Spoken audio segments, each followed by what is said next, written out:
A great song from David. Doing much this weather? He's still gigging, yeah. He's still good, gigging, doing great stuff. Good old track, that one, Babylon. That's going back a bit. How old is that, Marty? That is from 1999. Is it really? Yeah. That far back? Wow. Okay, it's aged well then. Yeah, definitely has. You'll have a wee lie-in tomorrow, Monday. You're back in, tomorrow's the last day. Tomorrow. His boss is back on Monday. Yeah. This is the boss. Secret sound man, yeah. Come here, when's the big bingo night? November the 29th. That's going to be some crack. It'll be a big night. Yeah. You won't? You'll be Nope. there? Wasn't invited. Oh, well, I'll invite you here. Formally. All right, come here. Listen. Cheers, Greg. All right, we'll chat to you soon. Thanks very much indeed. Marty Friel back with you tomorrow morning, of course, on the Naughty Alarm Clock from 6:30. Coming up, it is Thursday's 9 till noon show. But first, at 9 o'clock, let's get a news update, and it's over to Donna Marie Doherty. Thanks, Greg. Good morning. The road where a woman in her 80s died yesterday in West Donegal remains closed. She passed away from injury sustained in a single vehicle collision near Kilrain on the R262 at around 10 to 4. A man in his 80s was also taken to Letterkenny University Hospital with non-life-threatening injuries. A forensic examination is due to get underway, and Gardaí are appealing for anyone with information to come forward. Donegal County Council will be represented at Oireachtas na Saona for the first time. It's an Irish language and arts festival which has been hosted in Belfast this year. Councillor Micheál Colin McGill-Aspog, chairperson of the Council's Irish Language Committee, says it's a prime opportunity to showcase the efforts made to promote Gaeilge in Donegal.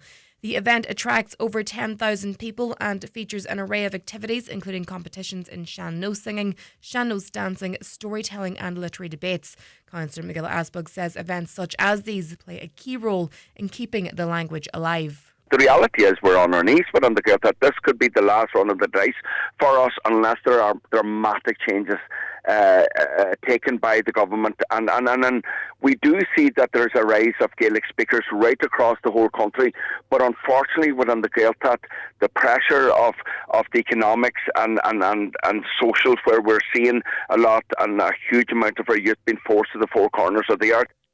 It's been confirmed that the UK government spent more than €4.5 million on the legal defence of a former British Army soldier acquitted of murder in relation to the events of Bloody Sunday. Last week, Soldier F was cleared of 2 murders and 5 attempted murders in Derry in 1972. Chelsea Keeley has more. The costs cover the period from when Soldier F was initially charged in March 2019. The figure was revealed following a parliamentary question asked by Foyle MP Colm Eastwood, who's described the expenditure as sick. In his response, Veterans Minister Alistair Cairns says the Ministry of Defence is committed to supporting veterans and their families. The Jamaican government's hoping to reopen airports for commercial flights today after Hurricane Melissa hit the island on Tuesday, flattening communities. 34 people have been confirmed dead in Haiti and Jamaica as the storm now tracks a path towards Barbados and Bermuda. Power is out in many areas and homes have been flattened. Darrell Vaz is Jamaica's transport minister. Kingston, which is the capital city, was spared because we are 100 and odd miles away from where the eye made contact. So that will allow the government to operate efficiently, as we expect that we'll get light back in Kingston. Looking now to the weather forecast, rain from the southwest is feeding in by later on this morning. It can be heavy at times, possibly leading to spot flooding, with highest temperatures of 11 to 13 degrees. That's all for now from the newsroom. Back with more at 10 o'clock.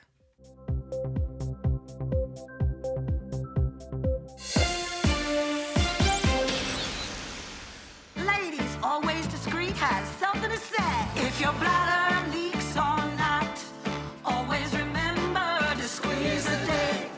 Keep your pelvic floor stronger for longer just by squeezing on through the day. Just lift and hold, just lift and hold to always squeeze the day. When you need protection, come on, babe. Always discreet will lock those leaks away. And And now, it's time for the talk of the Northwest. The 9 to Noon Show with Greg Hughes on Highland Radio. Hello and a very good morning to you. I do hope you're all very well indeed. We welcome you to Thursday's 9 till Noon Show. It's the 30th of October. It's just approaching 4 minutes past 9 and you're very welcome along. We've a packed one for you today, as we always do over the next 3 hours, with the usual mix of good conversation, the very latest news and the stories behind the headlines, and your calls and comments as well, and the issues that are of importance to you. The lines are open for you right now, 086 60 25,000. That's your WhatsApp and text number. That's your reaction line. But also, if you want to pass on any nuggets of information to us, or any issues in your area, or any good news or positivity that you want to spread across the Northwest and beyond. We're also loving your calls on 074 91 25,000. And you can email, of course, comments at highlandradio.com. And we've got a lovely, loyal listenership that listen to the podcast and to our overnight replay. It's always great to have you on board, guys. And if you want to get involved in the conversation, email comments at highlandradio.com. We'll pick them up when we receive them and carry them into the next live show. Right, let's have a look at the papers. It's a Thursday, so you know yourself. There's lots of papers out this morning, including the Tyrconnell Tribune. In the aftermath of Friday's landslide victory for Catherine Connolly in the presidential election, it's emerged there are no planned votes being considered this week against Micheál Martin's leadership of Fianna Fáil.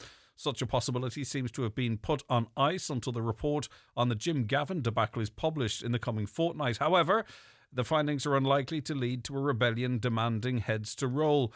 This is now a waiting game, and while Martin is under pressure to justify his rationale for bypassing the parliamentary party in the choice of an election candidate, the rebels believe they have time on their side. However, the party is hearing from the grassroots that their leader's time in charge has come to an end sooner instead of later. However, he may not be for turning. With predictions, the party has few options. Party sources said it does not have any alternative choice to lead them into the next general election. And of course, there's analysis of the weekend's vote in that paper as well. The Derry People Donegal News: concerns over dangerous driving in Falcarra have reached new heights as residents claim the situation has become unbearable, with dangerous driving behaviour taking place nearly every weekend for the past 2 decades. The terrified residents spoke to the Donegal News about recent incidences outside their homes, including reckless driving, dangerous stunts like diffing and doing donuts on the national road, as well as the throwing of fireworks, which have led to growing fear locally. They described how groups of up to 10 cars or more gather in the car park of the National School on the main road going into town. They know all of this. I mean, it couldn't be too hard to police this, could it? For one resident whose home is less than 20 metres from where they regularly gather, the issue has been an ongoing nightmare. And you have to put yourself in that person's position. What must it be like? And it would be an absolute nightmare. But as I say, it's been going on for 2 decades. There seems to be some level of predictability. Why can't there be some sort of a targeted Garda operation to effectively get shot of it? It seems easy, but obviously it's not quite that easy, or it would have happened already. But I do sympathise greatly with those residents, not because I know what it feels like, but I can imagine what it must be like living in that environment. And there's no excuse for it either.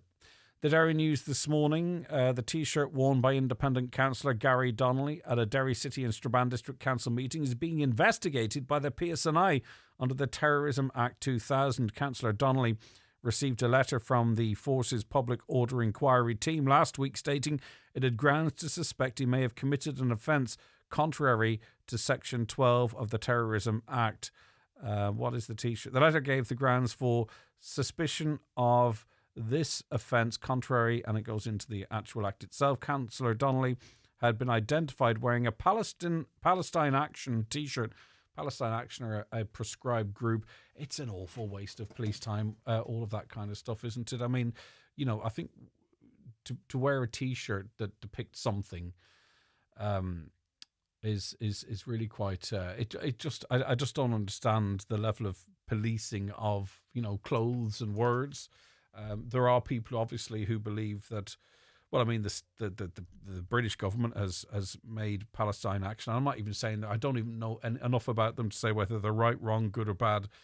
right? But the idea that a law has been passed and someone wearing a T-shirt could be questioned because they support a certain group that a government has decided is wrong, it's bizarre. It feels bizarre in this day and age anyway. Like, you'd think we'd be moving a bit closer to freedom of expression and stuff like that, but obviously not. And maybe I apologise if I'm missing something blatantly obvious there. Did you know that you have to file a property tax valuation? Because the clock is ticking, this is in the Irish Independent, for more than 1.5 million households that have to file a property tax valuation by midnight on Saturday. Homeowners are required to file a local property tax return for the following Saturday, indicating how they will pay the tax. More than 550,000 LPT returns have already been filed, with 27,000 returns filed on Bank Holiday Monday alone. Now, I'm going to be honest with you, I kind of did get some documentation in relation to this. I didn't really know I had to do anything, so I wonder, am I just really lazy or bad at bookkeeping, or am I typical of the 1.5 million households? Like, I just didn't read. What do they want me to do? How do I do it? I got a letter and I looked at it, and then I just thought it was taken out of my wages every week. So what do I have to do? And why haven't they made it clearer what I have to do? I don't know. I suppose I'll have to do it. What happens if I don't do it? It's not that I don't want to do it, it's just I didn't know I had to. But anyway, this means only a quarter of liable property owners have filed a return so far. A surge in the value of homes since the last property tax valuation has triggered fears among households that their property tax bills will shoot up, a leading tax expert said. So we have to self-valuate. That's what we probably should have done something on the show about this, but as I say, I'm just being completely honest. I didn't know what I had to do. I think that money comes out of my wages. I'm not sure if I've switched bands, but anyway, that's just the facts. I will have to look into it, I suppose. The Irish Times. This is an important story. The number of women aged 20 to 49 being diagnosed with breast cancer increased by more than a quarter over a 10-year period, figures show. Now, a charity is running a public awareness campaign urging women, particularly those outside of the screening age, to examine their breasts for abnormalities or changes.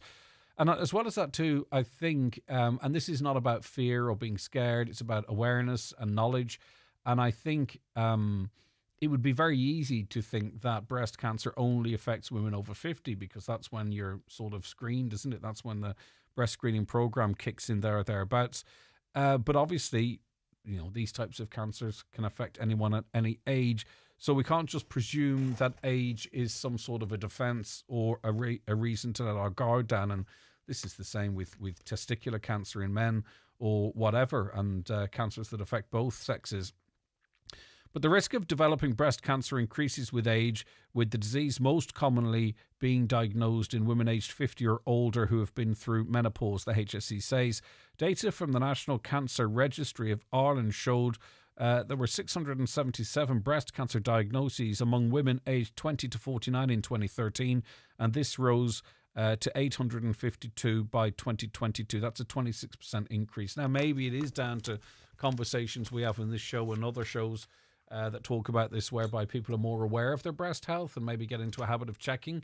We shower on a regular basis. Isn't that a good time to check so that you understand your body and then you can check for any abnormalities? So I'm not sure if that points to an increase in instances of cancer in that age group or more awareness. It's normally the answer a mixture of both, but no harm, just as a reminder, because you can be really ahead of these things and on top of these things too, if you know yourself, and then you know if anything changes. The Irish Daily Mail, this is not something I had considered, and that is the role of a female pandemic in saving lives and what they go through. Now, obviously, we're well aware of the high level, unfortunately, of verbal and physical abuse, but I didn't realise there was such a high level of groping and that manner of thing. Female paramedics have been subjected. They've actually left a word out in the first sentence of the front page of a national newspaper, which I found remarkable. But female paramedics have been subjected to a litany of sexual harassment incidences and a culture of misogyny, a secret report obtained by the Irish Daily Mail reveals. The survey was carried out by female paramedics in the National Ambulance Service in the northeast of the country, prompted by the behaviour of several men working in the region over a number of years. I'll go to page 4. It also followed the start of a criminal investigation into a male paramedic who's been accused of sexually assaulting a patient in his care. Those behind the study told the Mail it provides a snapshot of what is happening across the organisation. The survey was completed by 86% of female paramedics working in the region and showed that 50% reported experiencing some form of sexual harassment.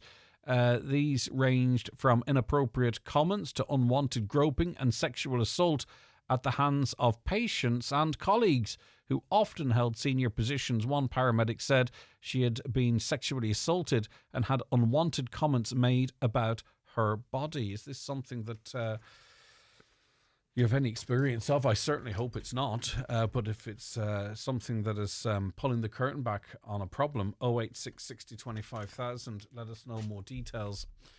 The Farmers Journal this morning, nitrates plan demands extra slurry storage. Dairy farmers will have to significantly ramp up their on-farm slurry storage capacity under proposals in Ireland's latest draft nitrate actives programme. A 100-cow dairy farmer meeting the current slurry shortage rules would be required to spend around €21,000 to upgrade their facility to the new standard. The draft proposes a 21% increase in slurry storage to be in place by October 28 on dairy farms, mostly down the country, I think. It's funny looking at the top 10 highest paid earners in RTE. It was sort of out yesterday, but covered more extensively today. And, there was a time whereby the top 10 was all presenters, right? And you think, oh, God, they're not worth that. Bish, bash, bosh and all that kind of stuff. Well, it turns out like they're not as much presenters now, but they're staff. And a lot of the staff that you'd be familiar with from some of those public account committee meetings. So the big earners now are actually behind the scenes and they're on really good money. RTE stars Joe Duffy and Claire Byrne were its highest paid presenters last year, as some senior executives reigned in more than most on-air talent. Of course, Claire Byrne is moving to News Talk if she hasn't already. Joe Duffy is retired, so that's going to change. After it was rocked by a payment scandal in 23, which saw Ryan Tuberty leave the station, has promised to be more transparent. However, new rules around contractors declaring payments made outside of the broadcaster have led to their biggest stars leaving. In its annual report yesterday, RTE revealed former Liveline and host Joe Duffy being the highest paid presenter with a salary of $351,000. He quit earlier this year, with Claire Byrne the second highest paid star at the broadcaster with €280,000 of a salary, also announcing a shock departure to News Talk. The Late Late Show host Patrick Kilty came in third with a salary of $257,000. However, gone are the days when talent were the highest paid employees within RTE, as over the past year, Brian Dobson, Mary Wilson and Ray Darcy have all left. Director General Kevin Backhurst is the second highest paid employee overall after Joe Duffy, with a salary of, this is Kevin Backhurst, who was brought in to clean up RTE. His annual salary, €340,000. Rounded out the top 5 overall, Deputy Director General Adrian Lynch, so he's a Deputy Director General, $219,000 a year. Richard Waghorns on $287,000, and Managing Director of News and Current Affairs Deirdre McCarthy is on $281,000. Now I'm the head of news here, and I think I'm kind of doing that for free. But anyway, down at RTE, effectively, down at RTE, $281,000 for being the head of news and current affairs. Isn't that remarkable? How many license fees does it take just to pay the wages of those that are not even on the telly or on the radio? That's unbelievable stuff. But anyway, it's so big you can't get your head around it, can you? And finally, if you travel around the country or hit the tolls on the roads that have tolls, of course, you're going to be facing more of an outlay. Motorists across the country face toll price rises in the new year. This includes an extra €1 on one of the busiest roads in Ireland. Transport Infrastructure Ireland yesterday unveiled a sweeping range of hikes on tolls that will kick in from January 1st. The toll fees will climb on 10 roads around the country, with the majority of journeys seeing a 10% rise. For example, the price of a car travelling on the M50 will rise from $250 to $260. The 8 public-private tolls around Ireland will also rise by 10%. So what is the story like? At what point in these public-private partnerships have the private companies made enough money that we can look after the roads ourselves and decide these things ourselves? Like, I thought public-private partnership allows major infrastructural development, but does there not come a point where that the private companies made their cash and now the state sort of takes most of the money? Or maybe that's the case, but it seems to be a fantastic deal if you have the money to begin with, because you continue to rake it in perpetuity, would seem. And what's the justification for the increase in prices, one must ask. All right, we'll be back with more on the programme after these. Newspapers are kindly supplied by Cosgrove Centra, Mountaintop Letterkenny. Now with the new look Mountaintop Diner. For all you hard workers and multitaskers, those who come to work with big ambitions and bigger ideas, and all you legends of the trade, however you get the job done, there's a Volkswagen commercial vehicle for your business. Choose the new Transporter, Caddy Cargo, Crafter, Amarok, or the all-electric ID Buzz Cargo. Enjoy HB finance from 0% or purchase contributions of up to €2,000. Find the Volkswagen in you with the 261 range. Terms and conditions apply. Finance provided by way of hire purchase agreement from Volkswagen Financial Services Ireland and subject to lending criteria. Volkswagen Financial Services Ireland Limited is regulated by the Central Bank of Ireland. Visit volkswagenvans.ie for further information. Order your 261 with Connolly's Volkswagen Commercials Letterkenny. See connolly's.ie. At the heart of every successful business are highly skilled and talented people. That's why at SkillNet Ireland, we know that every skill counts. Whatever sector your business operates in and whatever skills you or your business needs, contact one of our 70 SkillNet business networks for training and development that's industry-led and can improve your business success. Visit skillnetireland.ie for upskilling and reskilling supports to develop your team. SkillNet Ireland is a business support agency of the Government of Ireland. At Specsavers, we've got hearing devices that can stream music or movies. Ones that are good in crowds, rechargeable battery ones that are good at home, ones that are good in the great outdoors, ones that connect to phones, ones that fit in your ear, ones that fit over your ear, ones that fit in wherever you happen to be. We've even got ones in our advanced range that use AI to make speech sound clearer. And they're all available at great Specsavers prices. So book a free hearing check today.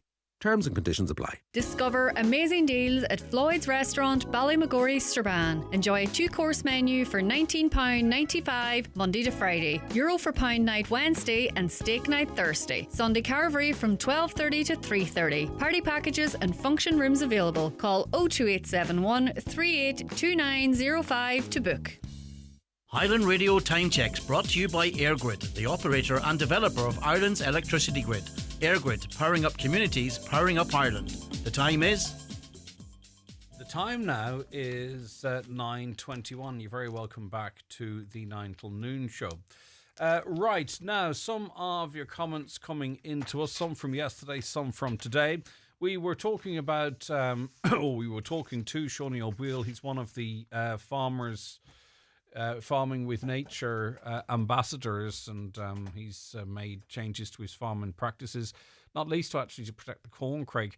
But this caller says, if there is a corncrake on your land, then you won't get planning permission. This is a huge issue around the northwest coast. Doesn't feel right, does it? But anyway, we were also chatting about health, of course, and the trust in health, and this was the relatively low level, the 55,000 people that have opted out of sort of not compulsory but presumed organ donation.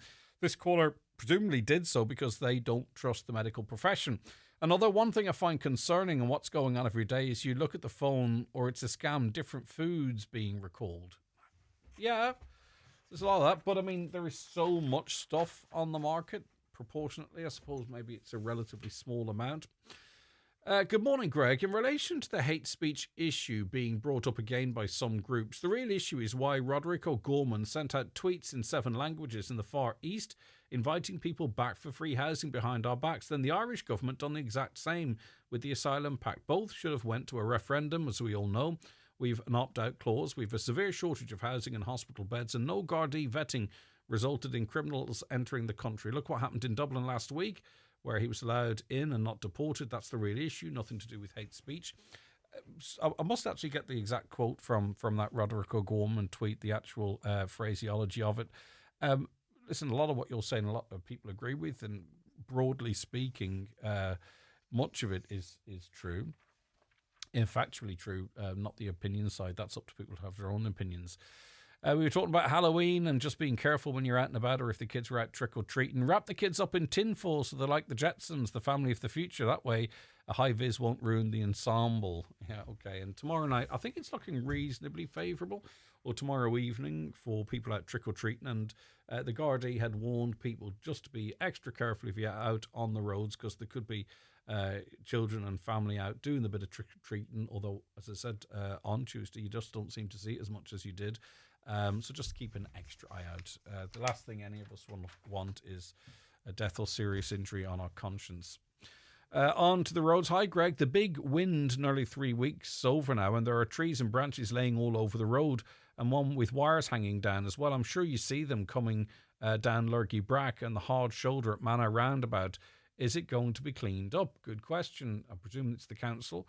They probably have a lot to do. But have you reported it to the council as well? I think sometimes we need to ensure that we're not presuming someone else is reporting this stuff, and that we are doing it ourselves as well. And that means that we've the best hope of them coming out and having a look at it.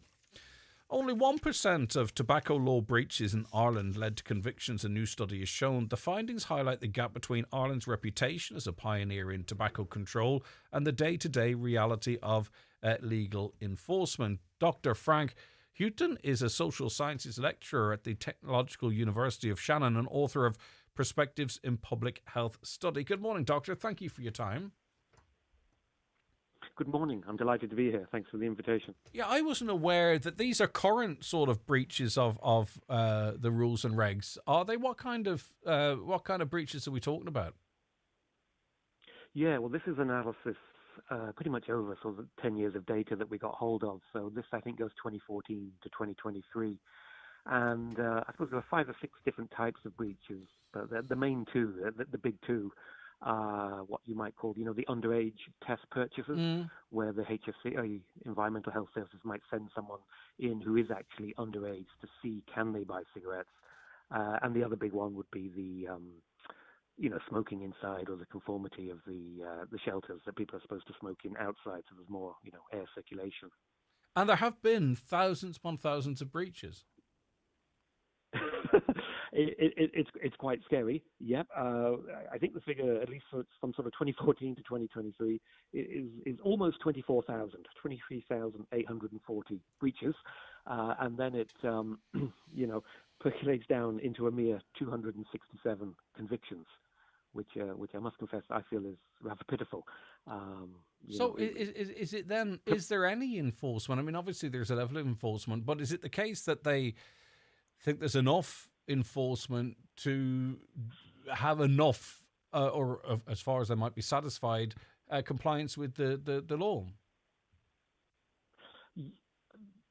From my perspective, as a sort of tobacco control advocate, definitely not. The compliance rate is about 80%, and personally, I think in any of these things where we're looking at compliance, you should be looking for at least 90%.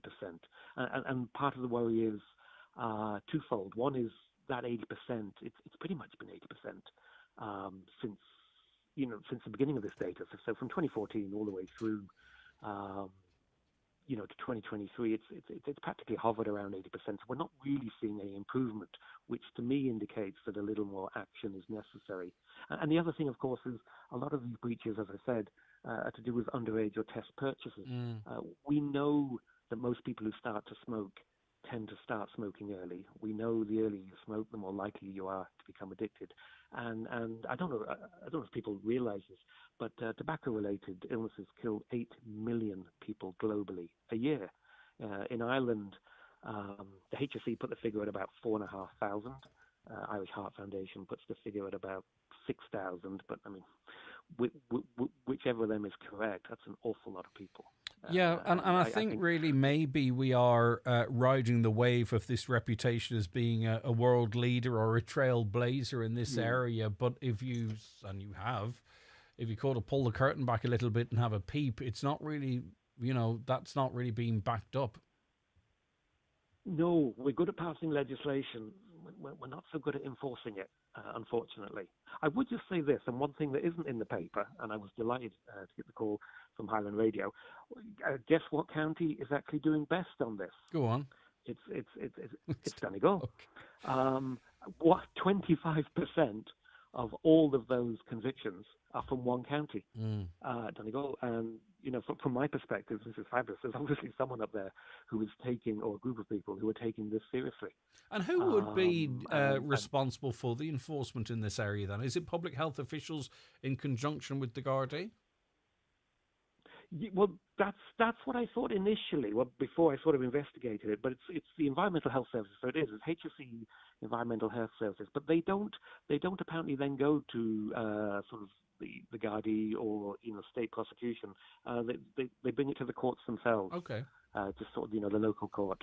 So yeah, and it's interesting. The counties which are next best are Cavan and Monaghan.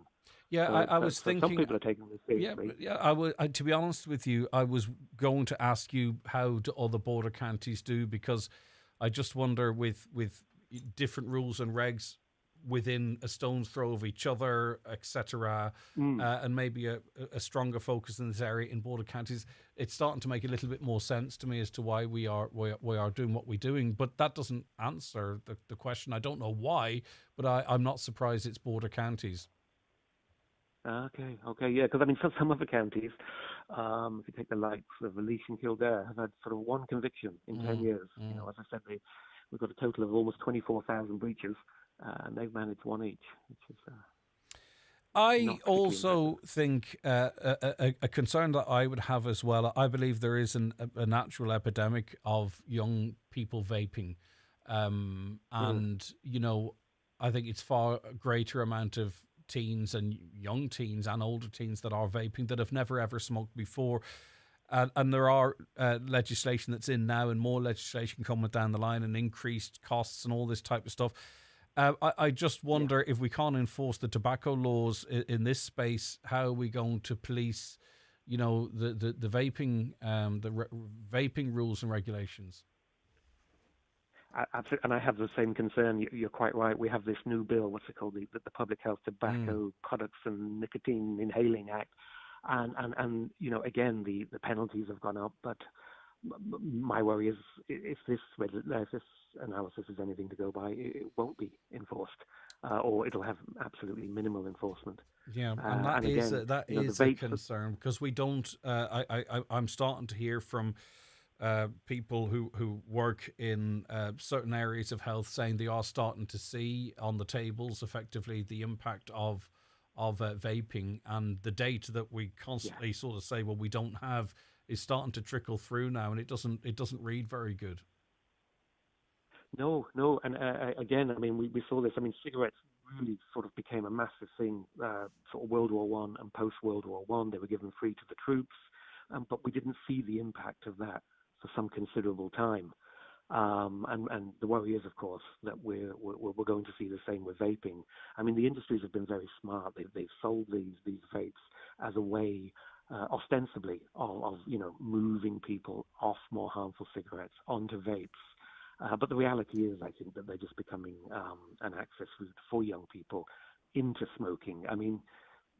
Some of the flavors available, the bubble gum and the real child-centered, child-oriented flavors, to me clearly scream, that this is child-focused. So really, it's going to be a lot to ask to expect the current penalties for breaches to be enforced at a level that might increase compliance from above that 80%. So is it a case of introducing, short, sharp shocks, or not even perhaps short? But you know what I mean? I think you or your researchers have some proposals as to how compliance could be increased. Yeah, no, I think it can be done relatively easily, and part of my worry is the environmental health officers actually did 100 nationally over the time period we're looking at, did 127,000 visits, and as we say, they found almost 24,000 breaches. If these were handled with a sort of an automatic, they call them fixed penalty notices. If you think of like the speeding ticket, if that was just done automatically, then I think compliance rates would rocket. I mean, none of us like getting a speeding ticket. I think businesses would be in exactly the same position. I think they would tighten their act up very, very quickly. Interesting stuff. I think that's the crucial answer. All right, Dr. Frank Houghton, thank you very much indeed. He's a social science lecturer at Technological University Technological University of Shannon, and author of Perspectives in Public Health Study. So, environmental health officials found 23,800 breaches of tobacco laws between 2014 and 2023, but there were just 267 convictions, a rate of 1.12. And in terms of the detections, you heard from Dr. Houghton there, and it's not actually contained within the report, 1/4 of them were in County Donegal, and other counties that had high rates were Cavan and Monaghan. So as I was listening intently to Frank there, I was trying to figure out in my mind why our proximity to the border might lead to higher conviction rates. I've still got some thinking to do in relation to that, but there's always a reason, isn't there? All right, stay where you are. With an ESB Network smart meter, you're in control. Track your daily, weekly and monthly electricity usage so you can choose the right plan for your home.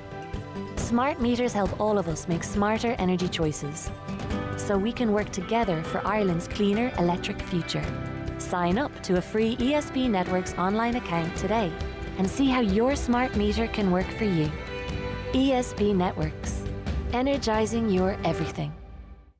PDO thread lifts and skin boosters, which rejuvenate the skin by improving facial contours, lifting and tightening the jowls, neck, cheeks and eyebrows, are available at Genesis Aesthetics and Skincare Clinic, Gweedore. To choose the right aesthetic treatment for you, contact Mary Ferry, your aesthetic practitioner. Also offering fat dissolving treatments, dermal fillers and laser treatments for all skin conditions. Hair and makeup packages also available. Genesis Aesthetics and Skincare Clinic, Gweedore. 07495 325 75. Join us at the Villa Rose Hotel and Spa Ballabufet on Friday 31st of October for a thrilling 2-night murder mystery getaway.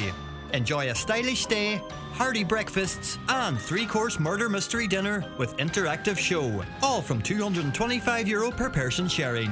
A spooky escape for armchair detectives. Book now at villarose.ie.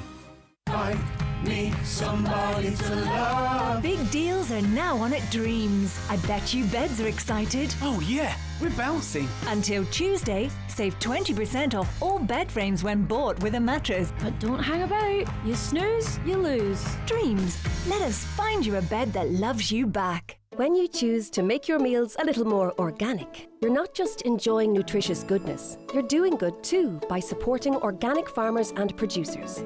That blissful bit of beef, those fabulous fresh fruit and veg, a dash of delicious dairy, or sumptuous seafood that's succulent and fresh. So whether it's a slice, a starter, a side, or a spread, make your meals a little more organic with certified organic food and drink from Ireland. Learn more at boardbia.ie/organic. Someone contacted us to ask, is the Halloween festival in Derry cancelled this weekend due to the weather warnings? And we got on to the organisers, Derry City and Strabane District Council, and the response is as follows. In relation to awakening the Walled City Trail, due to forecasted strong winds and heavy rain, Thursday night's Awakening the Walled City Trail has been cancelled for safety reasons. So that's just tonight, has been cancelled for safety reasons. But if you're still wanting your Halloween fix, indoor events in the Guildhall and other venues will continue as planned on Thursday, including a live music gig with local band Ports at 9:30pm. So, just to recap, Thursday night's Awakening the Walled City Trail has been cancelled for safety reasons. Coming up shortly, we're going to be talking about pocket money and what the right thing to do is, how much to give, whether they should be given it at all, what they should have to do to receive that money. And I suppose really, you know, it's as much about, I suppose, maybe rewarding good behaviour, but also I think it's good to develop an understanding of money. So if you have any questions in relation to pocket money, etc., when a child should receive it, how much they should receive it, etc., give us a call on 086 60 25,000. But we've employed the services of Maria Rush, writer and writer of parenting blog S Mum, to discuss this. How are you getting on, Maria? How are you keeping? You can't hear me, can you not? Okay. I can now. That was good timing. There we go. All right, Sorry, okay. Just my earbuds were connected to the phone and I could hear it ringing. But anyway, how are we all? We're Are you good. well? We're good. Yeah. Reading this week, a majority of people say that children should start receiving pocket money from the age of 9, but others reckon this is too early. Now, I suppose we have to sort of preface this by saying everyone's situation is different, right? But I think a lot of us want to know what others are doing and have some guidance and sort of figure out what the right or wrong thing to do is. What's your take on this? Yeah, I would agree with what you just said. Like everything to do with parenting, it is what is going on within your four walls, I think, is the most important thing to think about. By all means, there are people who will say that, you have to be giving children pocket money, you have to be giving them financial independence, you have to be teaching them these things. And then there's other people who will just say, well, I don't have that extra few euros a week to give to the kids, and that's fine. There's pros and cons for everything. I think if you're giving children pocket money for a reason, it can go two ways. Some people give it to them as a payment for chores around the house, or for for doing a list of jobs that they have to do every week, and that's teaching them responsibility, and it's teaching them that you have to earn the pocket money. But then on the other side of that, if we're holding it back from them as a punishment, I don't know how that works then. What are you teaching them then? So it's finding a balance within, I suppose, within your own home. Why are the children getting pocket money? How much are they getting? How often do they get it? Is it realistic? And are you then teaching them what they need from it? So handing them money and teaching them are two different things.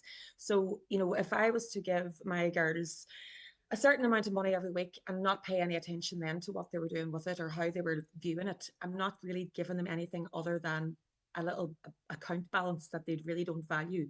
And I'm speaking here from, I'm a mummy of a 14-year-old and a 10-year-old, and they genuinely are still learning about value. And there's ways we can do that.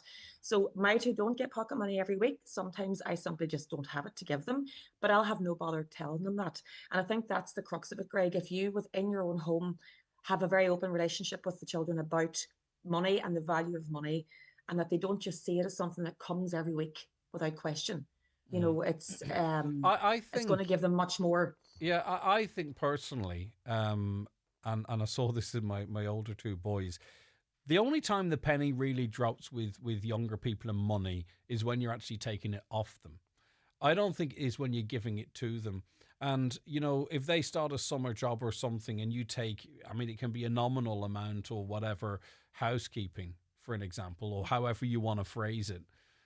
I think there's so much more learned in that process than there is in giving money, because all of a sudden you realize that, whatever you receive, sometimes you have to pay out and there's no real tangible benefit to it. Like I really enjoyed, seeing the eldest get his wages and then realizing rent has to come from that. Oh, you have to pay for broadband, you have to buy food, and where's the money for socializing and stuff? And I thought that was, or found that, because I never really, in an organized way, gave the boys pocket money. I can talk as to how that worked. But the lesson was learned taking money off them. And I wonder if the question is not about when you give pocket money, but it's when you start drawing down off them. So if they get a summer job, right, and they're working Saturday and Sunday and they're getting, say, €110 or something, they'll learn far more from you taking 15 quid off them in the first week of them working, I think, than they would in the previous 7 years of you handing them a tenner a week. Yeah. And, even going back to much younger than that, I'm sitting here laughing. I had an experience with my oldest girl a few years ago where we were out in a shop and she saw something she wanted, and she had just made, I think, her communion. So she did have a bit of cash, that she could use. So I said, right, you know what, if you want that today, I think we were in Belfast. So I said, I'll get that for you and you can pay me back when we get home. And when we came home and I went to her bank little thing and I took the money and said, right, count out now the €40 and give it to me. Oh my God, Greg, when I say Vesuvius went off because it was suddenly the value of what was in front of her. I do think that's where we have a bit of a problem with the whole idea of bank accounts and online. So Revolut, for example, is fantastic. I use it with the girls. They both have their little vault. So if their aunties or uncles send them money for birthdays or whatever, they have that and they know that. But they don't see the value in it because it's just a number on a screen. So I'm finding with them that if if they have say €15 in this vault, they don't see what that means until they're standing in a shop and something that they want is €16 and they can't have it. So what I tend to do with the two girls is I'll actually take the money and give it to them in cash. Mm. We'll go maybe into pennies and I'll give them a fiver or a tenner each and say, right, go and get what you want. And there's times we'll go to the till it's cruel. Perhaps people will say it's cruel.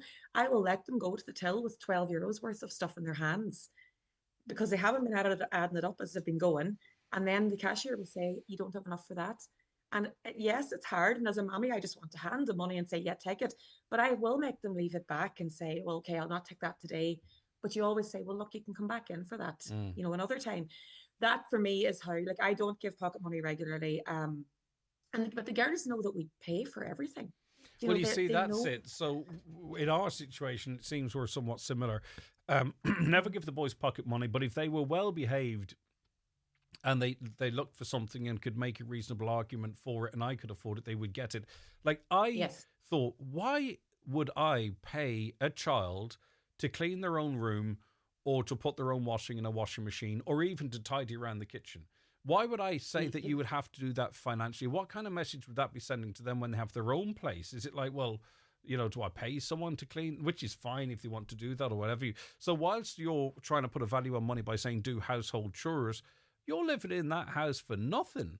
Why should you be financially rewarded for doing that? This was my attitude. I'm not saying it's right or wrong, but that being said, they were good lads, and if they needed something and they structured it the right way, they would have got it if I could afford it. But why would people rewarding people for bringing in the turf?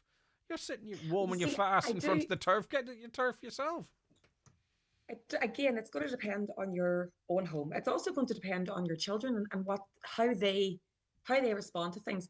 I agree completely with you from my own personal point of view. My girls don't get pocket money for doing household chores because they live in the house. We live together. It is not mommy's job to do everything. It is not daddy's job to do everything. If you want to unload the dishwasher, thank you. That makes living together much easier. And the things that they do, like there's certain cleaning, there's certain chores in the house. It's just part of our life and they have to do it. And if they don't do it, they're going to get in trouble with it. But I'm not going to say, right, you've unloaded the dishwasher, there's €2, well done, because that's something that is part of life. However, if I'm out washing the windows in the front of the house and they say, look, can I come out and help you? Absolutely. I'm going to reward that. Again, that kind of stuff. Yeah, I do recall one of the lads, sweeping or power hosing or whatever, and I actually felt, right, that's a good thing. It's like a payment for that. It's in excess of sort of the cleaning up after yourself. But as well as that, I think it's important that they know that when you live in a home, there are age appropriate jobs that children can do. And for me as a mommy, I suppose I've grown up. I'm the eldest of six. I grew up on a farm. I'm saying my mum's probably listening to this laughing, thinking I was doing things that were far above age appropriate from the point of view of changing nappies and looking after kids and cooking at the age of 10. But it's what you teach the kids as being normal daily life within a home, and then chores. Like one of the girls was over recently in mum's, and she was out gardening and planting loads of little shrubs and stuff. She went out and helped her, and mummy gave her, I think, a fiver then before she went to town the following day. But the Revolut thing's great. People would think I'm a bit cruel. My oldest girl got her first phone just last year. She was in first year. And the phone is attached to her Revolut account and it comes out of her account every month. And again, I have let it happen in the last few months where I can see that she doesn't have enough money for that on Monday. And I've let it go rather than throwing the fiver in to cover it.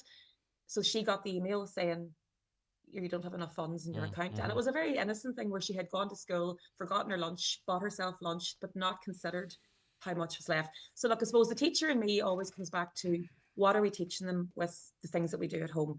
Are we teaching our children when we bring them up that they don't understand that money is hard to come by, that you have to work for it? that parents do face financial difficulties, especially at the moment. When do your children need to become aware of that? Is that something I would have no issue, for example, in saying to the girls, look, we're not going to do that this weekend because I can't afford it or I don't have the money for it. And sometimes you see the panic of, no, I'm just making a decision because we have other bills to pay. And you're teaching them financial literacy, you're teaching them But you see, the numeracy, thing you're is teaching them this skills, this life will skills. it'll hit them like a wrecking ball at some point, right? It's how you prepare them for it, because it's Yes. a part of, unless you're a millionaire, it's a part of life that's inevitable. You mentioned phones there. I was contacted by a few parents wondering what to do, and I mean, obviously, I can't advise them. There's a few schools sending out these contracts in sixth year. I think it's fifth, sixth year, sort of saying that they will sign the contracts to commit to not getting a mobile phone until they get into first year. Have you come across that? What's your feelings on that? Because it's causing kind of a bit of an issue. For me at that age, again, sorry, and I don't want to sound preachy, that's why I'm referencing my situation. The phone was useful for me to check on people, organising lifts, bish, bash, bosh. Was it in sixth class? Probably not, actually, now that I reflect. But anyway, if you have any views on these contracts that and I say contract in inverted commas, sort of asking parents and kids to commit to not getting a mobile device until first year? I think if we could get them to not have mobile devices until they're 17 or 18, it'd be great. But again, you see, there's two sides to it. There absolutely is a need for us to know where our children are. And I get that. I understand, especially if you're living in the town and the kids are maybe going to football practice and then getting a lift home with someone's mum or a lift home with someone's dad, or you're trying to pick them up. Yes, communication is important. But for me at that age, they were always with an adult or always with the school. So I didn't feel I was one of those people who I didn't give her the phone until she was in first year. And she was probably one of the last to get it, and I don't regret it at all. Sometimes I wish I could take it and throw it into the fully, to be honest.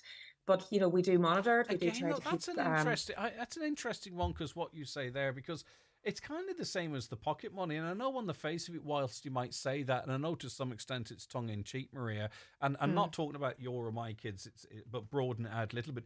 At the end of the day, when they do hit 17 or 18, this whole world of social media, negativity, it's all going to be there, right? So is it like the financial thing? Should we be? You have to prepare. Should we be preparing them rather than this wrecking ball of social media and commentary and everything else that comes? It's a tricky one, isn't it? Because I'm old enough to remember mobile phones being invented. Okay, and but these people are being born into swiping touch screens and whatever, right? So we can't pretend it's not going to be an everyday part of their life now. You see, there's the difference in the reasons we use phones. You've got your phone for communicating and your phone for social media. There's a huge movement in the UK at the minute where a lot of teenagers, parents are buying them phones without social media access. The Nokia brick phone that we all had back in the early 90s.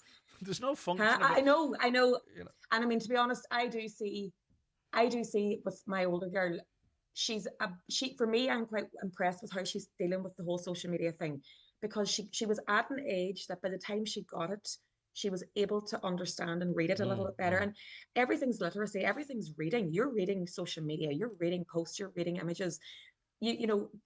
I'm not against children having phones at a certain point. You know your own child. Everybody knows what level. Good. First year for me is good, and I will be sticking to my guns from that point of view with my youngest girl.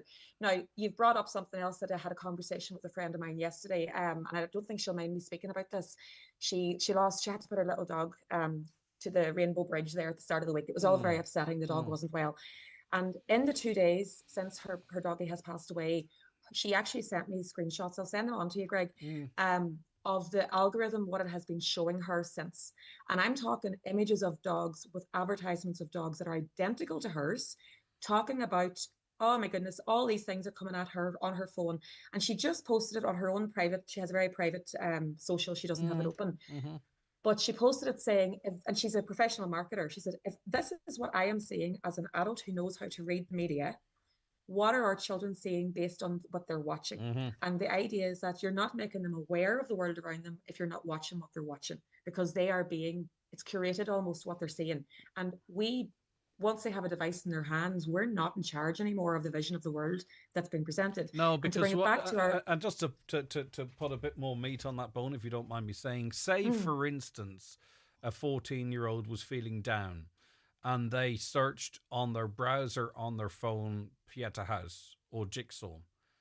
Unfortunately, those cookies go to TikTok, and then TikTok will start curating a For You page that will focus on perhaps unhelpful advice to deal with emotional issues. Not very obvious stuff like advertising those services, but influencers that claim to be in that space, etc. And that's exactly what you'll do.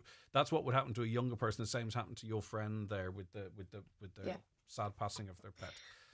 All right, Maria, listen, I would love to keep going on this, to be honest with you. I suppose that's why you have a blog, because you can. But unfortunately, the 10 o'clock news is bearing down my neck. Thanks so much. Sure, nobody wants to listen to the news these days. Greg. I say much. listen for 3 hours, listen from 9 to 12, get all the stuff right, and then switch off for the rest of the day. That's my, not of the radio, but of the news. All right, Maria, thanks so much. I'll just finish with...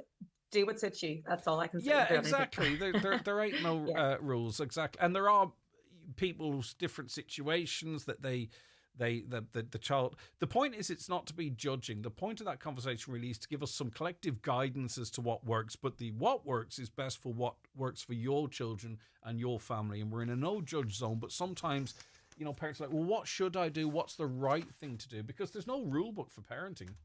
Hegarty's Home Interiors Buncrana, the biggest direct importer of sofas, beds, mattresses and flooring in the Northwest. Best in stock deals on selected sofas and corner sofas. Best in stock deals on gas lift beds. Best in stock on mattresses. Best in stock deals on laminate flooring, semi-solid flooring and carpets. Full fitting service on carpets and wood flooring. With a free delivery service throughout the Northwest, including all of Northern Ireland. Hegarty's Home Interiors Buncrana. Always lower prices. What difference can changing your home heating make? Well, if you switch from oil to Keller gas, it's a bigger difference than you think.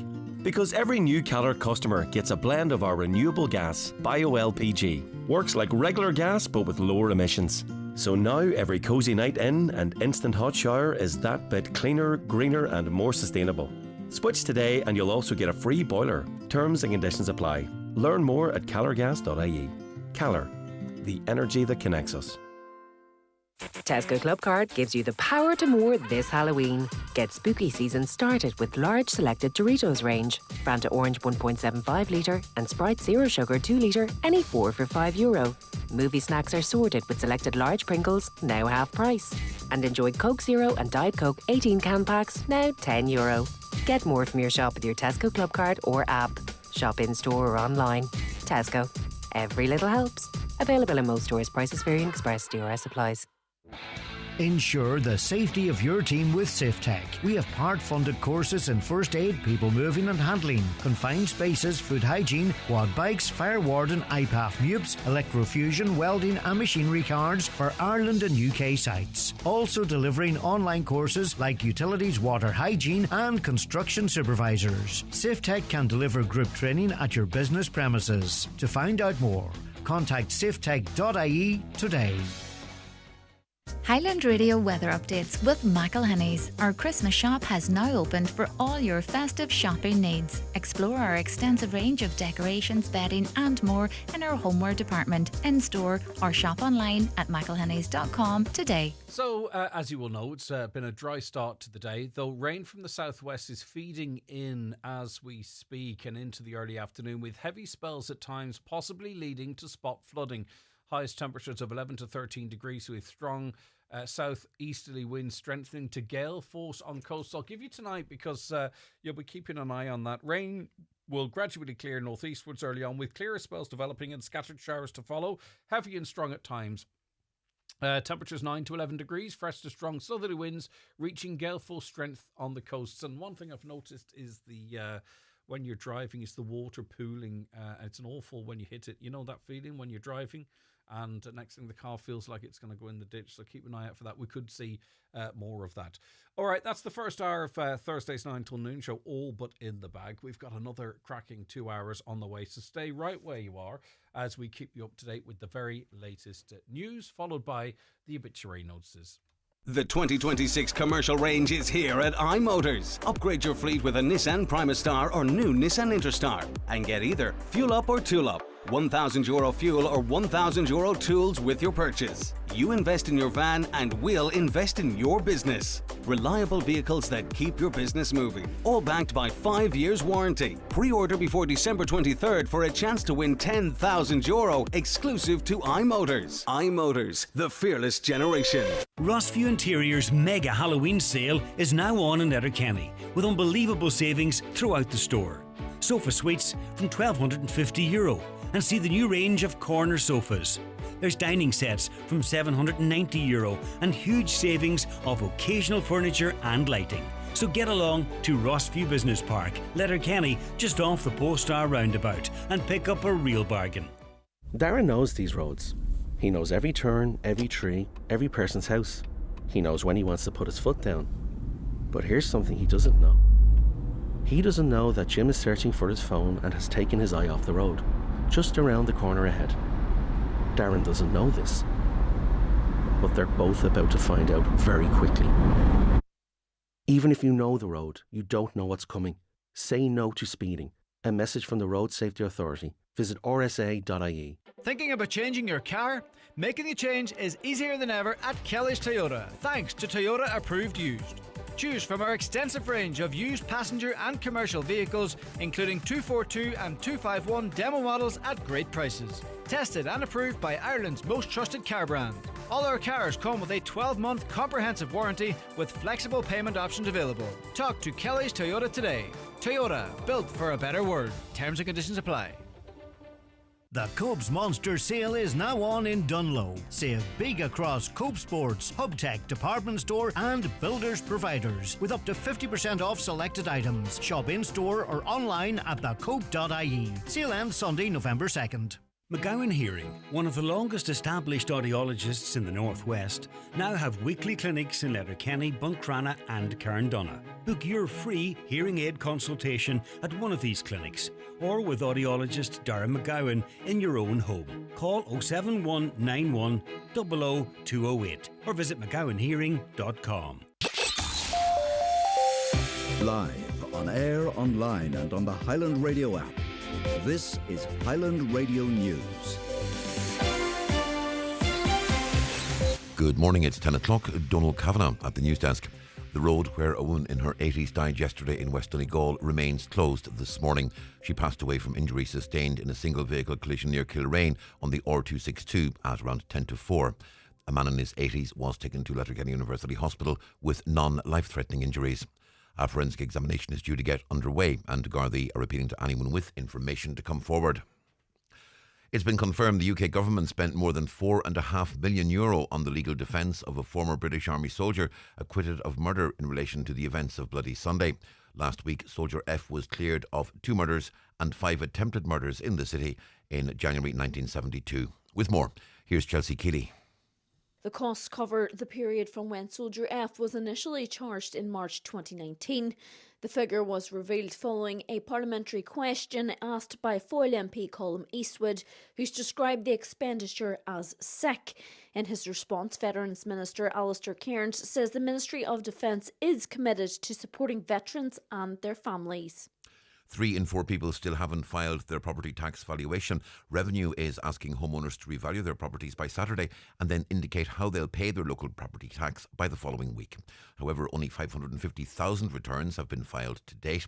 Financial advisor Carl Dieter says Revenue are just looking for an estimate of the home's cost. It's not a case that they're looking for you to be specific, nor is it a case where they're saying what would it sell, your particular house sell for today. Really what they're trying to say is within the mix of things, where in this area is it? You're not meant to get it to, a right down to the penny number. Ireland should set a clear path to providing €1.5 billion a year in climate finance by 2030. That's the call from DOCUS, the network of Irish humanitarian and development organisations. Ahead of COP30 in Brazil, DOCUS says Ireland's current contribution falls far short of its fair share, and it's urging the government to commit to long-term funding that supports countries most affected by climate change.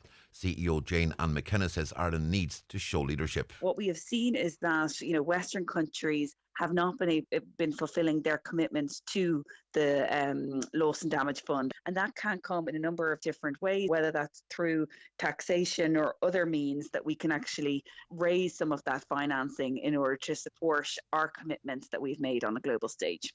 Donegal County Council is being represented at Oireachtas na Sana for the first time. It's an Irish language and arts festival being hosted in Belfast this year.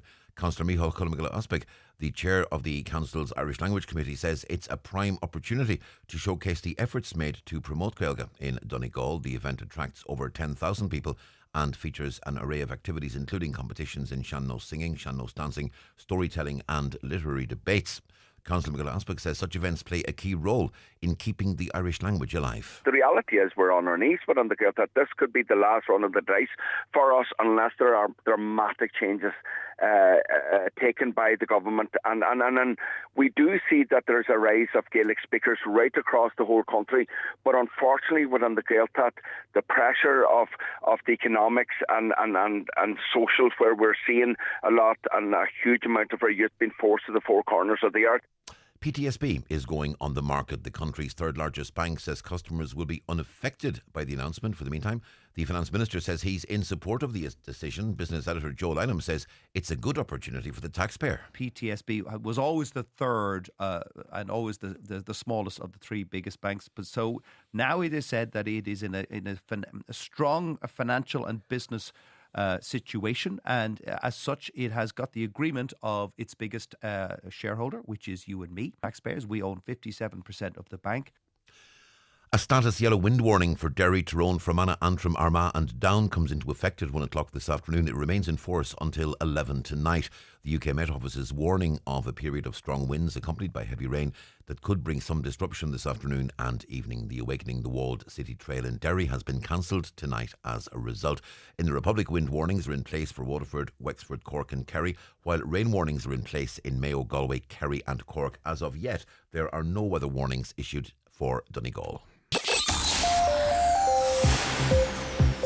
We're looking at the weather forecast from Met Éireann. Dry to start this morning, but cloudy. Rain from the southwest will feed in by late morning into the early afternoon, with heavy spells of rain at times, possibly leading to some spot flooding. Highest temperatures today 11 to 13 degrees Celsius, with fresh to strong and gusty southeasterly winds reaching gale force in coastal areas, and there is a gale force warning in place on the Irish coast right around. And that's Highland Radio News. We're back with headlines again at 11 o'clock. In the interim, check all the day's news on highlandradio.com. But for now, from the news team, good morning. The obituary notices this Thursday morning, October 30th. The death has taken place of Noel McGuigan, 12 Beechwood Road, Letterkenny, and formerly from Pluck. Noel's remains will be reposing at 15 Derryveigh Avenue, Letterkenny, tomorrow from 12 noon until 10 p.m, with rosary at 9 o'clock. Funeral from there on Saturday at 9:30, going to St Eunan's Cathedral, Letterkenny, for 10 o'clock Requiem Mass, which can be viewed on churchservices.tv. Interment afterwards in St Columba's Church Cemetery, Dromahole. Family time on the morning of the funeral, please. The death has occurred of William Vance, formerly of Brentwood Manor Nursing Home Convoy and Gortree, Newton Cunningham. His remains will repose at Terence McClintock's funeral home, Ballybow Convoy, from 4 p.m. until 8 p.m. today. The wake is private to family and close friends only, please. Funeral service in the funeral home tomorrow at 1 o'clock, followed by burial in the All Saints Church of Ireland graveyard, Newton Cunningham. Family flowers only, please. Donations, if desired, to Brentwood Manor Patients Comfort Fund, care of Terence McClintock, Funeral Director. The death has taken place of Dickie Kern, Bomney, Letterkenny, reposing at his late residence today and tomorrow. Rosaries both nights at 9 o'clock. Funeral Mass on Saturday at 12 noon in St Eunan's Cathedral, Letterkenny, with burial afterwards in the family plot in Conwall Cemetery. Funeral Mass can be viewed on churchservices.tv. Family flowers only, please, with donations in lieu, if desired, to Donegal Hospice, care of Con McDade Funeral Directors or any family member. The death has taken place of Father Noel Breslin, Birmingham, and formerly of Castle Doherty, Ardra. Funeral Mass in the Church of the Holy Family, Ardra, tomorrow afternoon at 1 o'clock, with burial of his ashes in the family plot. Family flowers only, please. Donations in lieu, if desired, to the Irish Heart Foundation, care of any family member. Father Noel's funeral mass can be viewed live on the Church of the Holy Family live webcam. The death has taken place of Pat Nugent, 27, CM Park, Sion Mills, and formerly of Edenry, County Fermanagh, reposing at his home. Funeral service in his home tomorrow afternoon at 12:30, followed by interment in Strabane Cemetery. Family time please from 10 p.m. to 11 a.m. and on the morning of the funeral. The death has taken place of Elizabeth Liz Barr, ní Kinsella, 78, Ashbrook, Strabane, and formerly of Campbell, New Ross, County Wexford.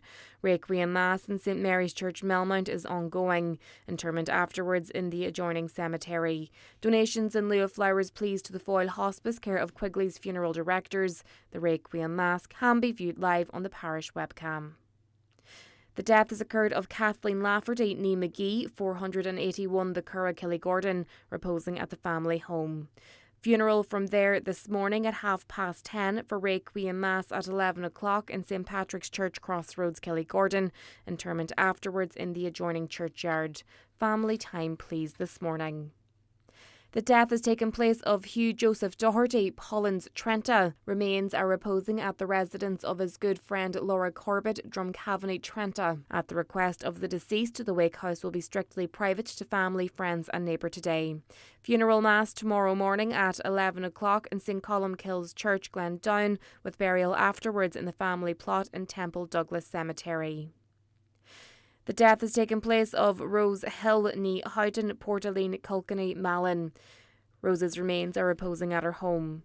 Funeral from there this morning at 10:20 for 11 o'clock Requiem Mass in St Patrick's Church, Clay, followed by interment in the adjoining cemetery. Family flowers only please. Donations in lieu if desired to Ard Avon Dementia Unit, Carndonagh Community Hospital, care of any family member or Eamon McLaughlin, Funeral Director. For family information and more details regarding wakes and funerals, please go to highlandradio.com.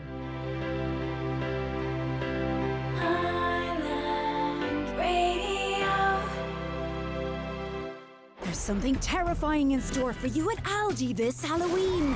Choose from our range of sweets from as little as 72 cent. Roar and Dream chocolate treat size packs just $2.29. Specially selected Barnbrack including a ring 2 for $3.50. And 2-litre Vive Cola just 99 cent. All dead good value and everything you need to be the life and soul of your Halloween party. Aldi. All treats, no tricks. While stocks last. Deposit return scheme applies. Welcome back to the 9 till noon show for this Thursday. It's the 30th of October, so that means tomorrow's Friday, right, the 31st.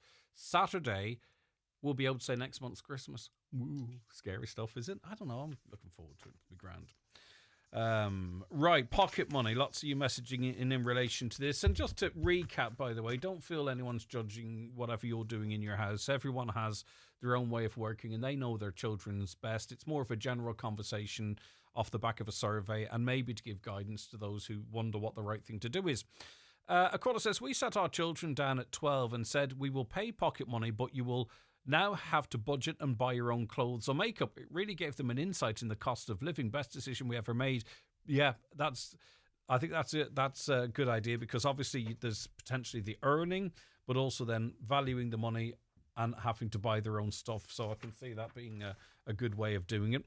Another says, we've always given pocket money to help them decide how to allocate their money between immediate purchases and saving for bigger goals.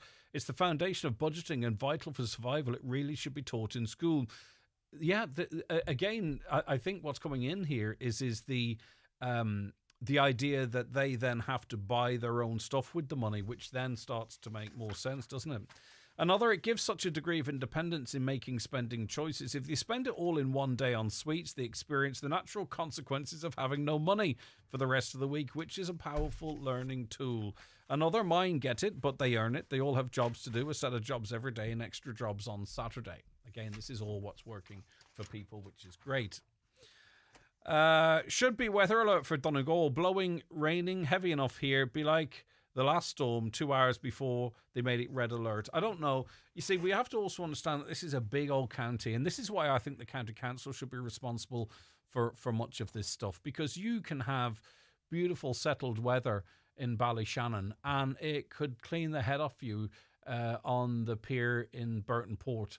So how could you have one weather warning that covers all of that? And I really think it's time local authorities, especially in big counties like ours, that say north of the Gap, west of here, north of there, you know what I mean? Sort of that they were to give the weather advisories, because RTE sees the northwest, and that's not a criticism, not RTE bashing, but you get where I'm coming from. Let me see. Property tax. Greg was talking about property tax and the letter he got. He doesn't need to get an estimate. They take your word for it, and look at last year. He has until January to pay for it, and he can pay for it in a few different ways. Up until now, I believe it comes out of my wages, so hopefully that will persist. Property tax. Why do we have to pay property tax? What is it for? We have to pay for everything. Car tax, insurance. What does that money go towards? Well, traditionally, now we receive more in this county from property tax than we pay, because there's an equalisation system. So you might have expensive property owners in Dublin, for an example, and some of their property tax will come to Donegal, and I think that equalisation system's still in place. What is it for?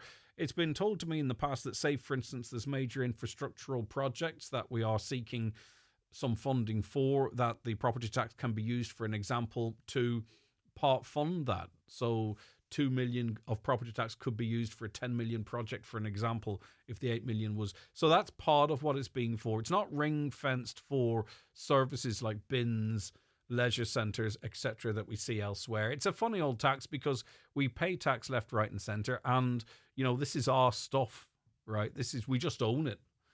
You know what I mean? We own it and we live in it, and we're asked to pay tax on it. It's a bizarre one. It's like owning a watch and being asked to pay tax on it because you get to tell the time. I own a blooming watch. I know I can tell the time on it, but we've kind of come to accept it because we pay it, don't we? Revenue's involved, and once revenue's involved, you can't get away from it. Back to pocket money. Delighted to hear Maria say she cancelled plans because another bill needed paid that weekend. Great and realistic parenting. Yeah, indeed, and that is the lived experience of us here in the Northwest. On phone contracts, when I last renewed my monthly contract with Three, I received a message saying that the contract had changed and that my EU international roaming now included Ukraine and Moldova. These countries are not in the EU. Is this a deal done with the government to ensure these people receive phones on the Three network only? No, it would just be the fact that they're changing the change in the coverage. They would do a deal with mobile phone companies in that country. Or maybe they were taken over recently, were they not? Were Three not taken over by Air, or Air taken over by Three? Presumably the service then that would have been with the previous company was aligning with the new company, so to speak. So no, people, I have to say, people aren't that clever. The people that you think might be aren't that clever.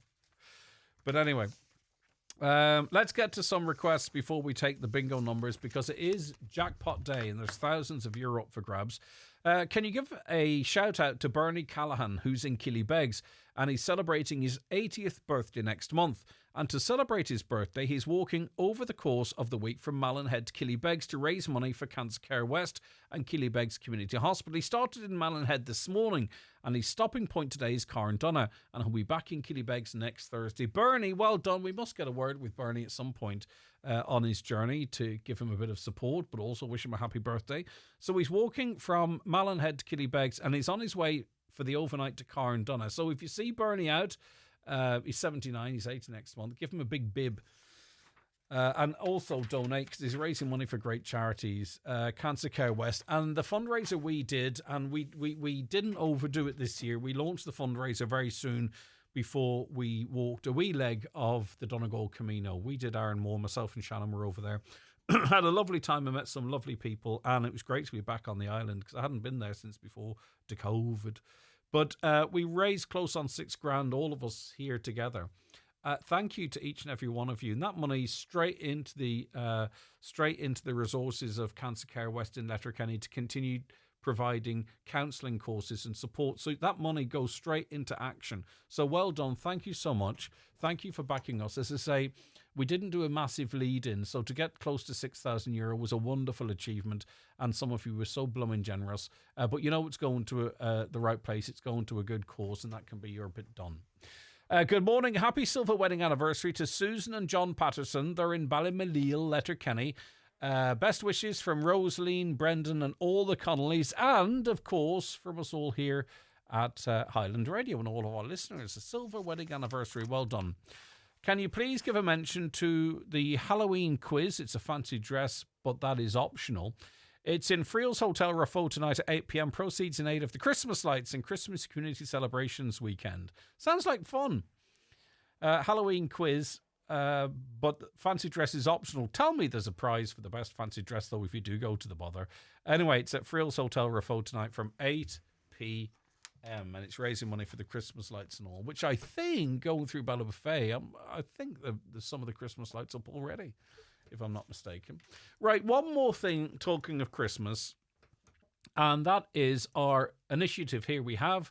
It's Home for Christmas. It's 2025. It's been running for a number of years now, and it's an absolute beautiful thing, I think, when you see the joy on people's faces. And what it is it's an opportunity for people to nominate someone, or for them to nominate themselves, that ordinarily wouldn't be able to get back for Christmas for various reasons. And let's break it down. Often it can be a big enough family, and it can be financial. You know, it can be very, very expensive. Well, what about if we were to take that concern away, that we were to say, don't worry about the money because we can sort this out for you? So we're throwing it out now, and there's another 3 weeks to go, and it's not very long indeed.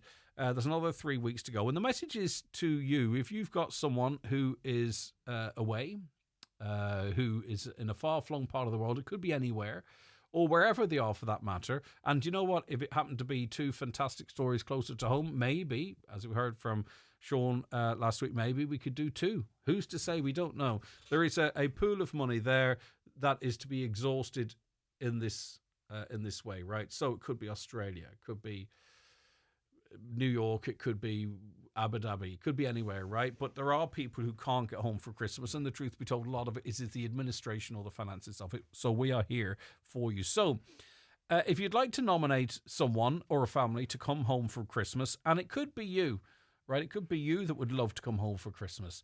Tell us why. It could be for the usual reasons, because you haven't seen people for a long time and you really would like to see them. Many times it could be a new baby that hasn't been seen before, and very sadly sometimes it can be someone who's not in the best of health. We don't know the personal reasons, but that's up to you to tell us.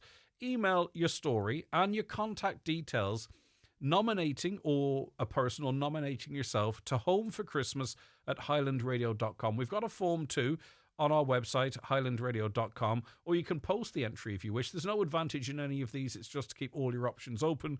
You can post in your entry to Home for Christmas, Highland Radio, Mountaintop Letter, Kenny County, Donegal. You don't need to write a novel, but if you can, give us a sense of the why. The where you are and the why, I think, probably is one of the easiest ways to put it. Entries close Sunday, the 21st of November, so please don't miss out. It's a wonderful opportunity to make that Christmas dream come true. The county's #1 talk show, the 9 till noon show on Highland Radio. It's time for Vision Ireland Bingo on Highland Radio. It's Thursday, the 30th of October, Jackpot Day. You're playing for the jackpot prize of €10,800 on the pink sheet. The reference number is S19. It's game number 44. The jackpot number is 46. This number can come out in any position from the next 10 numbers drawn. And now, here are your daily numbers: 31, 47, 10, 67, 75, 7, 79, 9, 40, and finally 29. Phone your claim to 910-4833 before midnight, leaving your name, contact number and the name of the shop where you purchased your book, and we'll call you back the next working day. Get all your Vision Ireland bingo information at highlandradio.com. Major hike in Surrey storage required. In this week's Irish Farmers Journal, we analyse how much proposed new Surrey storage rules will cost farmers. Nitrates changes for tillage farmers revealed. Suckler income set to exceed €20,000. Plus, should you register your farm as a company for tax purposes? Get these stories and more straight to your doorstep with an Irish Farmers Journal home delivery subscription. Sign up today for a free pair of Dunlop wellies worth €88. Visit ifj.ie/radio. When it's gone, it's gone. This week's new Wigging at Home Store and more. All cookware sets are all half price. But better hurry, because when all our half price cookware sets are gone, they're gone. Also, all baking trays and tins are still all half price. But when our baking trays and tins and loose cutlery and cutlery sets Wiggigs are gone, they're definitely gone. Drop by your local Home Store and More. Visit us online at homestoreandmore.ie. Home Store and More. A happy home. October Spectaculars at Crawford Tiles Castlefin. 1200 by 600 porcelain tiles from €24.99. AC4 wood flooring $14.99. Pacific 6mm shower doors from $220. Thermal showers $149. LED mirrors $149. And freestanding baths €756. That's Crawford Tiles Castlefin. 91433942. Welcome back to the 9 till noon show. There's one more thing I wanted to mention before we move on. Let me see. Yeah. It's about Halloween, obviously, because Halloween's tomorrow, isn't it? So Halloween is tomorrow, and we're getting into the spooky spirit with Letterkenny Halloween Fest 2025. So we've teamed up with Letterkenny Chamber and Shop LK to give away a €100 Shop LK voucher, the perfect Halloween treat. You can spend it wherever the blooming hell you like. It's super easy to enter. You just head over to our Highland Radio social pages, like, share, and tag a friend to be in that draw. We'll announce the lucky winner today, just before all the Halloween fun kicks off tomorrow. There's loads happening, by the way. There's a trick-or-treat trail, fancy dress competition, storytelling, spot prizes, and the big Halloween Fest parade from McGettigan's Hotel at 4 p.m. What day is that on? Is it tomorrow, Halloween? So don't miss out. Get onto our socials now and enter to win that 100k Shop LK voucher. Caroline, could you just double check that the Halloween Fest is tomorrow? I'm sure it is, but just to double check. But anyway, get onto our socials. This is free to enter, by the way. Like, share, and tag a friend to be in the draw. We will contact you not by direct message asking you to click a link, by the way, so don't worry about that. Right, Mary Boyle of the Falcarra Town Plan team is with us on the programme now. Hiya, Mary. Good morning, Greg. Imagine why. Imagine why. This is another one of these initiatives, and we must have covered a dozen at these points, and they can prove very successful. So talk to me about this team that's been formed and what the aim of it is. Well, this Falcarra town team, or Foreign Flan Walla and Alcari, was set up. We had our initial meeting in June. There were a lot of community groups and organisations present there, and people put their name forward to volunteer to go on the team. We're working on this in partnership with Donegal County Council, and the aim is to draw up a plan under the Town and Village Renewal Scheme for Falcarra. And is this the obvious stuff? In other words, what facilities are needed? What do you think about the infrastructure? Where are the gaps? What can we improve? How can we get the sort of balance right between those coming into the area, those living in the area, that type of stuff? Is it the important basics, effectively? Yeah, I suppose like Falcarra, like a lot of other rural towns in the country, that have suffered over the years. At the minute, there are a lot of derelict buildings there. We have many of our youth emigrating, and unfortunately, a few of the shops closing just last week. Greens, which had been there for over 60 years, closed. So that's all a big loss to the town. And Falcarra in the past would have been a very vibrant town. It still is a busy town. It's the main shopping area for this Gaeltacht area. And what we want to do is to revitalise the town, to enhance it and to make the town centre more vibrant for the locals and for people, for the many visitors who come here. Now, Falcarra is a unique town. The setting itself, we have a beautiful setting between the Derryveigh Mountains behind, and then, of course, we're very near the coast. We have beautiful beaches. And we want to take advantage of all we have and to make it more attractive to live. And for, as we say, we're also on the Wild Atlantic Way, Tamid Gaeltacht, to Gaeilge Lortinshaw, so you don't get that in other places. And So what we are doing is we're, as you say, like those things that you mentioned, like we're all those issues that would be in any area. But what we want to do is we want to get the opinion of the locals, and we're reaching out to beyond Falcarra. We're reaching out to the whole of the Cloughaneely area that's over Godahork, Maharorty, and then further afield going out a bit east as well, and getting the opinion of all those who come to use Falcarra as a shopping area. We have thankfully have our bank here. We have the post office. We have Public School Cloughaneely, a big secondary school which serves the area, in Falcarra and beyond. And we want to get all those opinions and record them and take heed of what people say, because what those on the committee mightn't be just what other people want. No, of course. And what also does, it puts you in a very good position down the line for any schemes that might be going, to maybe realise some of the ambition that might be found in developing this plan as well. Because it does have to be done in a formal, orchestrated way, and this is the best way to do that, but also make sure whatever the suggestions are, whatever the plans are, whatever the future is, that it truly reflects the people of Falcarra and surrounding areas. Absolutely, and that's what we hope to do. We're getting people's opinions, and then we'll put a plan together. And from there, when, say, different grants or funding would become available, that we'd know what the people of Falcarra want, and hopefully we'll be able to apply and put our plans into action. Yeah, for sure. Okay, and there's, I think Facebook's a great way of getting people together. What we've done, there's a survey. It's just gone live last Friday. Okay. It's been circulated to the whole community within the past few days, and it's also on Facebook. And what we want people to do is to scan the survey, to scan it if possible and fill it up online.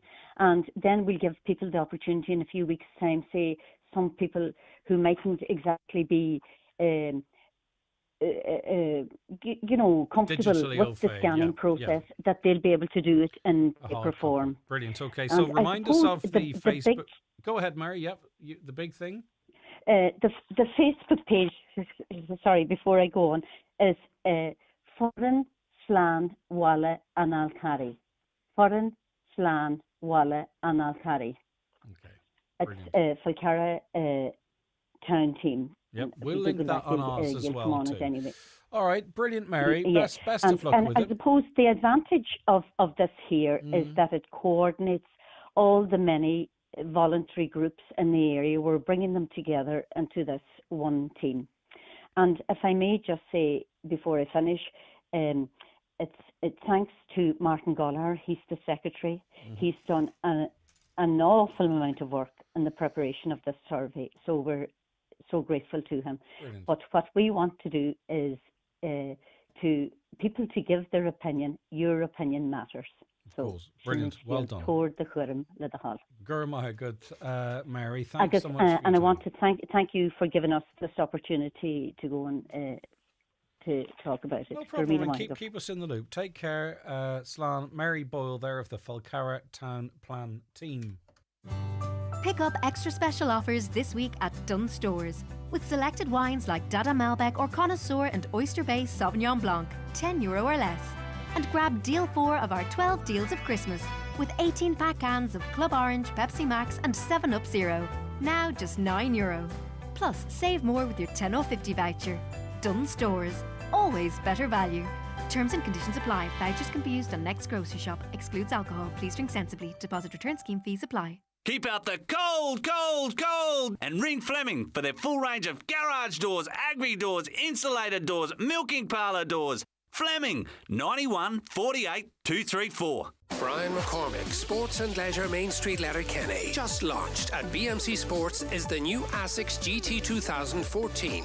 Offers pure gel technology and FF foam for that springy feel. New range of Keanu, Nimbus and Nova Blast for men and women. In-store and online. Get your safe size experience at Brian McCormick Sports, Main Street Letterkenny. Or click on bmcsports.ie. Get your ASICS delivered free of charge. Christmas Club now open. At Foy's, with expert teams in both Letterkenny and Ballybuffet, we deliver professional interior design and colour consultations for both residential and commercial projects. Whether it's a cosy living room or a full renovation, we offer personalised design advice and premium paint choices tailored to your style. See foys.ie or call in store today to Foy's in Letterkenny or Ballybuffet, and let's bring your vision to life. PDO thread lifts and skin boosters, which rejuvenate the skin by improving facial contours, lifting and tightening the jowls, neck, cheeks and eyebrows, are available at Genesis Aesthetics and Skincare Clinic, Gweedore. To choose the right aesthetic treatment for you, contact Mary Ferry, your aesthetic practitioner. Also offering fat dissolving treatments, dermal fillers and laser treatments for all skin conditions. Hair and makeup packages also available. Genesis Aesthetics and Skincare Clinic, Gweedore. 07495 325 75. Right, welcome back to the 9 till noon show. So just to confirm, and it was pretty obvious, but I just wanted to be 100% sure because I'd be afraid of misleading. There's a great series of events in Letterkenny tomorrow for Halloween. There's a trick and treat trail, fancy dress competition, storytelling, spot prizes, and a big Halloween festival parade from McGettigan's Hotel at 4 p.m. tomorrow, so don't miss out.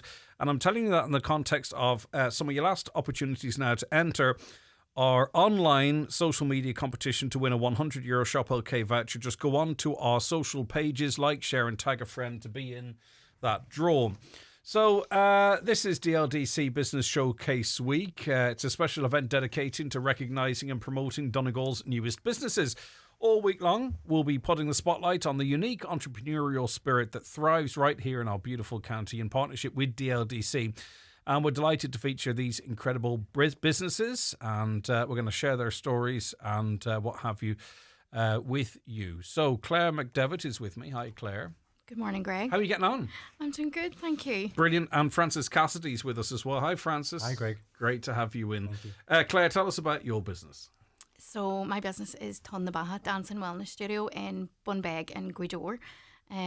We are a space for, as it's described, dance and wellness. We promote movement and stillness, and that's one of the biggest things I find in I suppose all of our lives is it's finding that moment for stillness. So we provide dance classes for kids, adults. We have various yoga instructors present in the studio at the moment, and providing different avenues of yoga as well, different flows. And yeah, we're a space just to promote calm and I like it. Yeah, just you know, a lot of people associate with what you're talking about fitness, you know, and we can talk about fitness and the benefits and cores and all that type of stuff, right? But you dig a bit deeper in that. And I think it's very interesting what you said about the importance of stillness, right? So what is the benefits that you provide sort of beyond the obvious fitness in terms of, I suppose, you know, well-being and maybe being in yourself? Yeah, I think in my own life, I suppose there's a lot of chaos in all of our lives, and getting through those doors is probably the hardest part. It's finding time for ourselves, finding time for connection.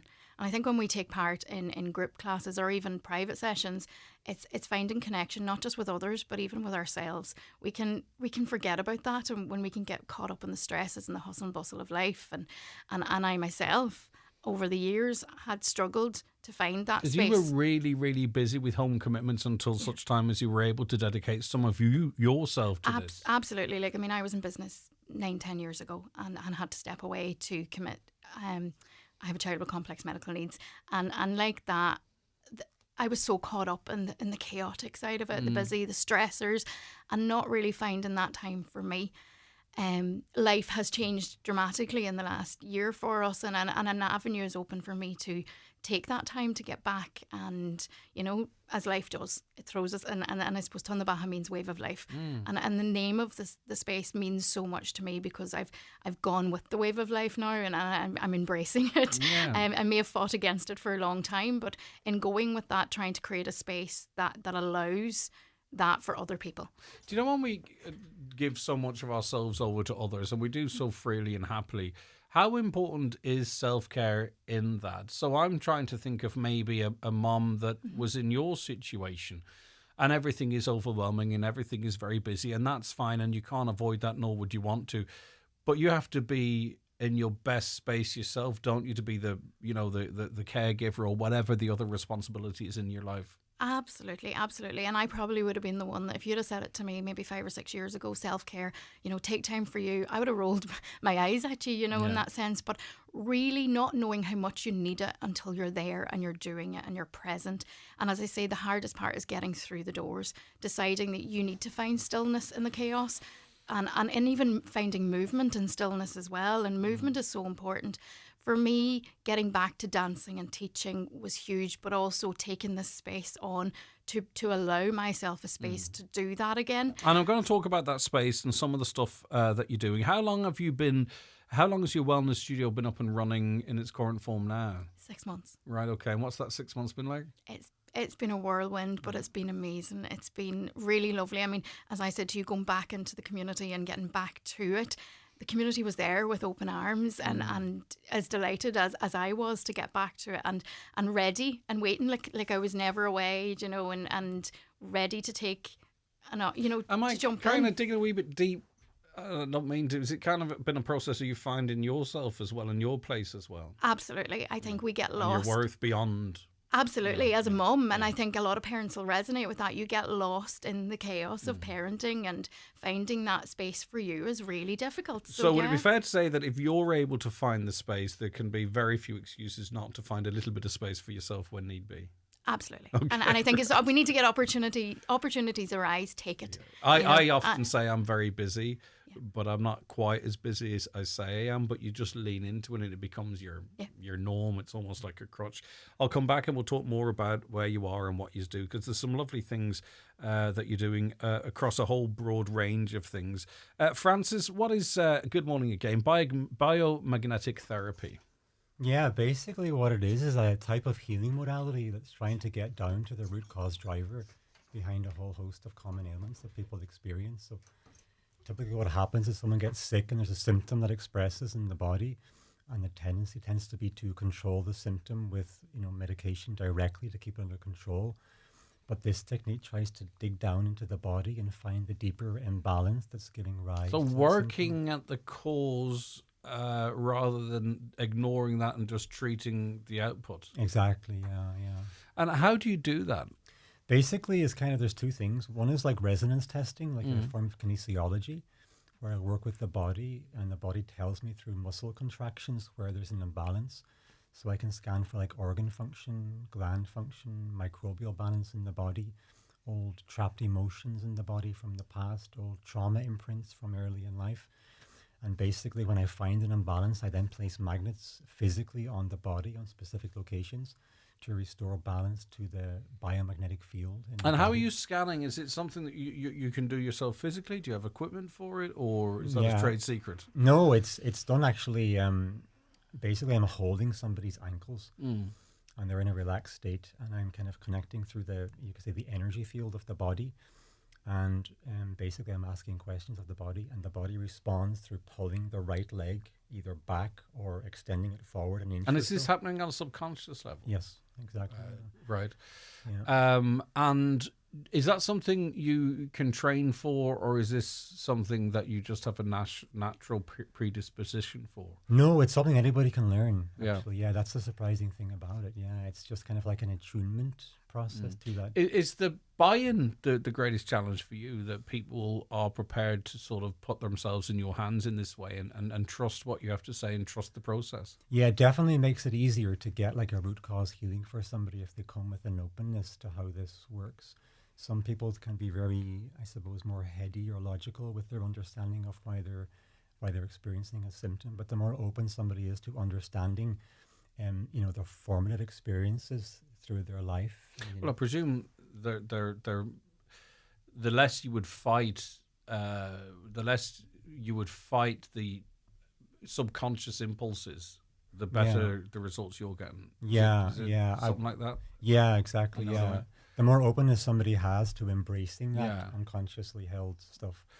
And you'd be around for about a week if this wasn't working for people, right? Because I presume a lot of your clients are referrals or people that have heard of how it's worked for others. Is that how you? Yeah, it's pretty much all referrals, actually. Yeah. That's like 90% of who I get. There seems to be something about if someone gets a healing and tells a friend, that just seems to land with people in a way that kind of instills some trust in them. You would not see this, obviously, as, pack in your medicine and come and see me.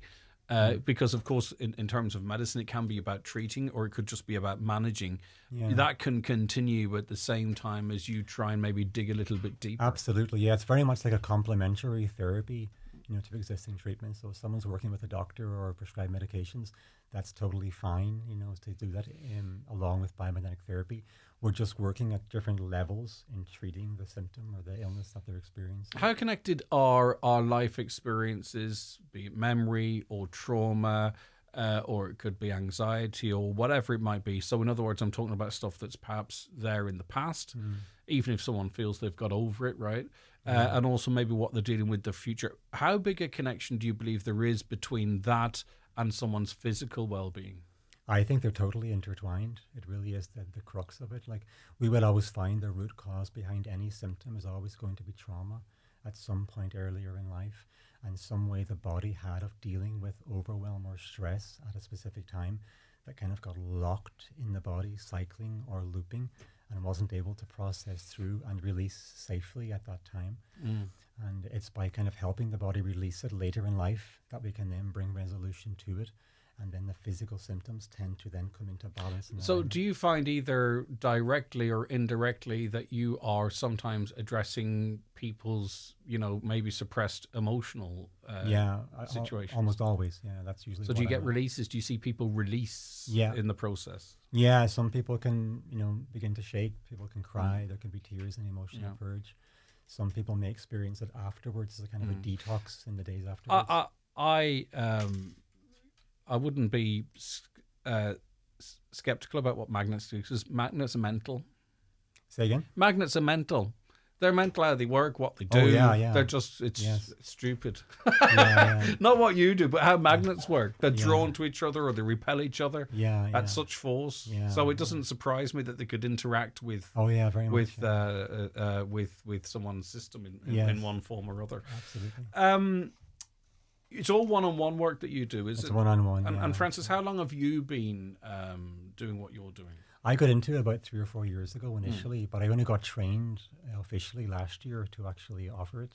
So I've been in business now since this April, actually, so about 6 months in business. Brilliant. And we're talking this week in the context of supports and advice and guides that DLDC advise. What has your experience been like working with DLDC? Oh, it was amazing. Yeah, I work with Pauline Cannon over in Donegal Town, and just incredibly helpful and incredibly enthusiastic. And was it encouraging for you that she got it right? Because, say I went to DLDC and I said, I've bought a 3D printing machine and I'm going to make toilet roll holders, right? That's very tangible. It's obvious what I'm doing, okay? But you, I suppose, your business, it's not going to land with everyone straight away, right? Or maybe it is. I don't know. I don't want to... So I think it really talks to the diversity of the businesses that DLDC support. Yeah, absolutely. Does that make sense? Yeah, absolutely. Yeah, I would find it does land with most people if they're open to just hearing about it a little bit. Yeah, well, we were talking yesterday about another lady who's working in the wellness and alternative medicines or complementary medicines. 10 or 15 years ago, it was a completely different space. Now people know themselves and are open to stuff because they're able to educate themselves and they're not guided by, I don't know, it could be big pharma trying to poo-poo certain ways of doing things. It could be as simple as that. So I agree with you. I can understand why people are far more receptive. And I think really by the time you even get to looking at your information, you're already in a space whereby you go, I want to try this.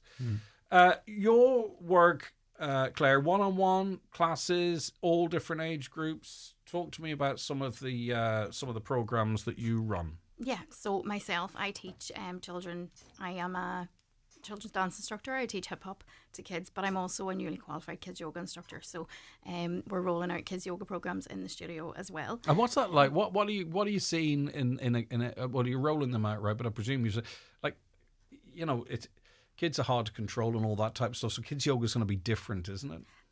I love it. I've actually really, really loved the learning experience as well, and seeing how much kids actually need it now. They want that calm, they want the grounding, they want the movement, and as well as that, I think it is about movement, and it's keeping kids active as well as physically and mentally and emotionally. You know, the mindfulness that comes into it. They love the switching off to breathe and to connect and to enjoy the calmer moments, but also the movement. And I think even as adults, if we don't use it, we lose it. So it's about keeping those things when kids go to school, they start stooping. You know, their posture changes. You know, and kids yoga promotes that posture realignment. And you say it can also bring in confidence into a child as well, and also obviously connections with others. Absolutely, social environments. You know, and I even find with my own children, you know, that they can. As they move up in their classes at school, you know, we see social changes with them, that interaction, having those different relationships as well outside of their school class, making friends in new areas. So we have different programs for kids, I suppose, and I teach those. But there is art sessions in the studio for kids. There is a Lego club. It's a Lego and chess club. That is run. I love to sneak the chess in there. Oh yes, we have to get it in. You know, but it's amazing how much connection is brought through that. I loved chess when I was younger in drafts. I know they're two very different games, but in my life it was chess, drafts, darts, pool, snooker, that kind of stuff. So, like, obviously, you've gone at this. You haven't necessarily sort of narrow, right? You're broad. You're working right across many different demographics with different people in different areas. You were out of the game for 10 years, right? Obviously, a confident, driven woman. But you do need some support too, don't you? Obviously, you get it from your family, but externally to say, am I mad? Can this work? Now, maybe you were fully confident in that. No. She violently shook her head, by the way. She leapt into it. Right. When the space became available, you know, we were very much in a position in our family where we were having to make decisions about who does what, and you know, and as I say, if you'd asked me a year ago, I probably would have said, I don't know, can I go back? I don't know, and something drove me there. I don't know what it was, but life in general, the wave of life, as I say.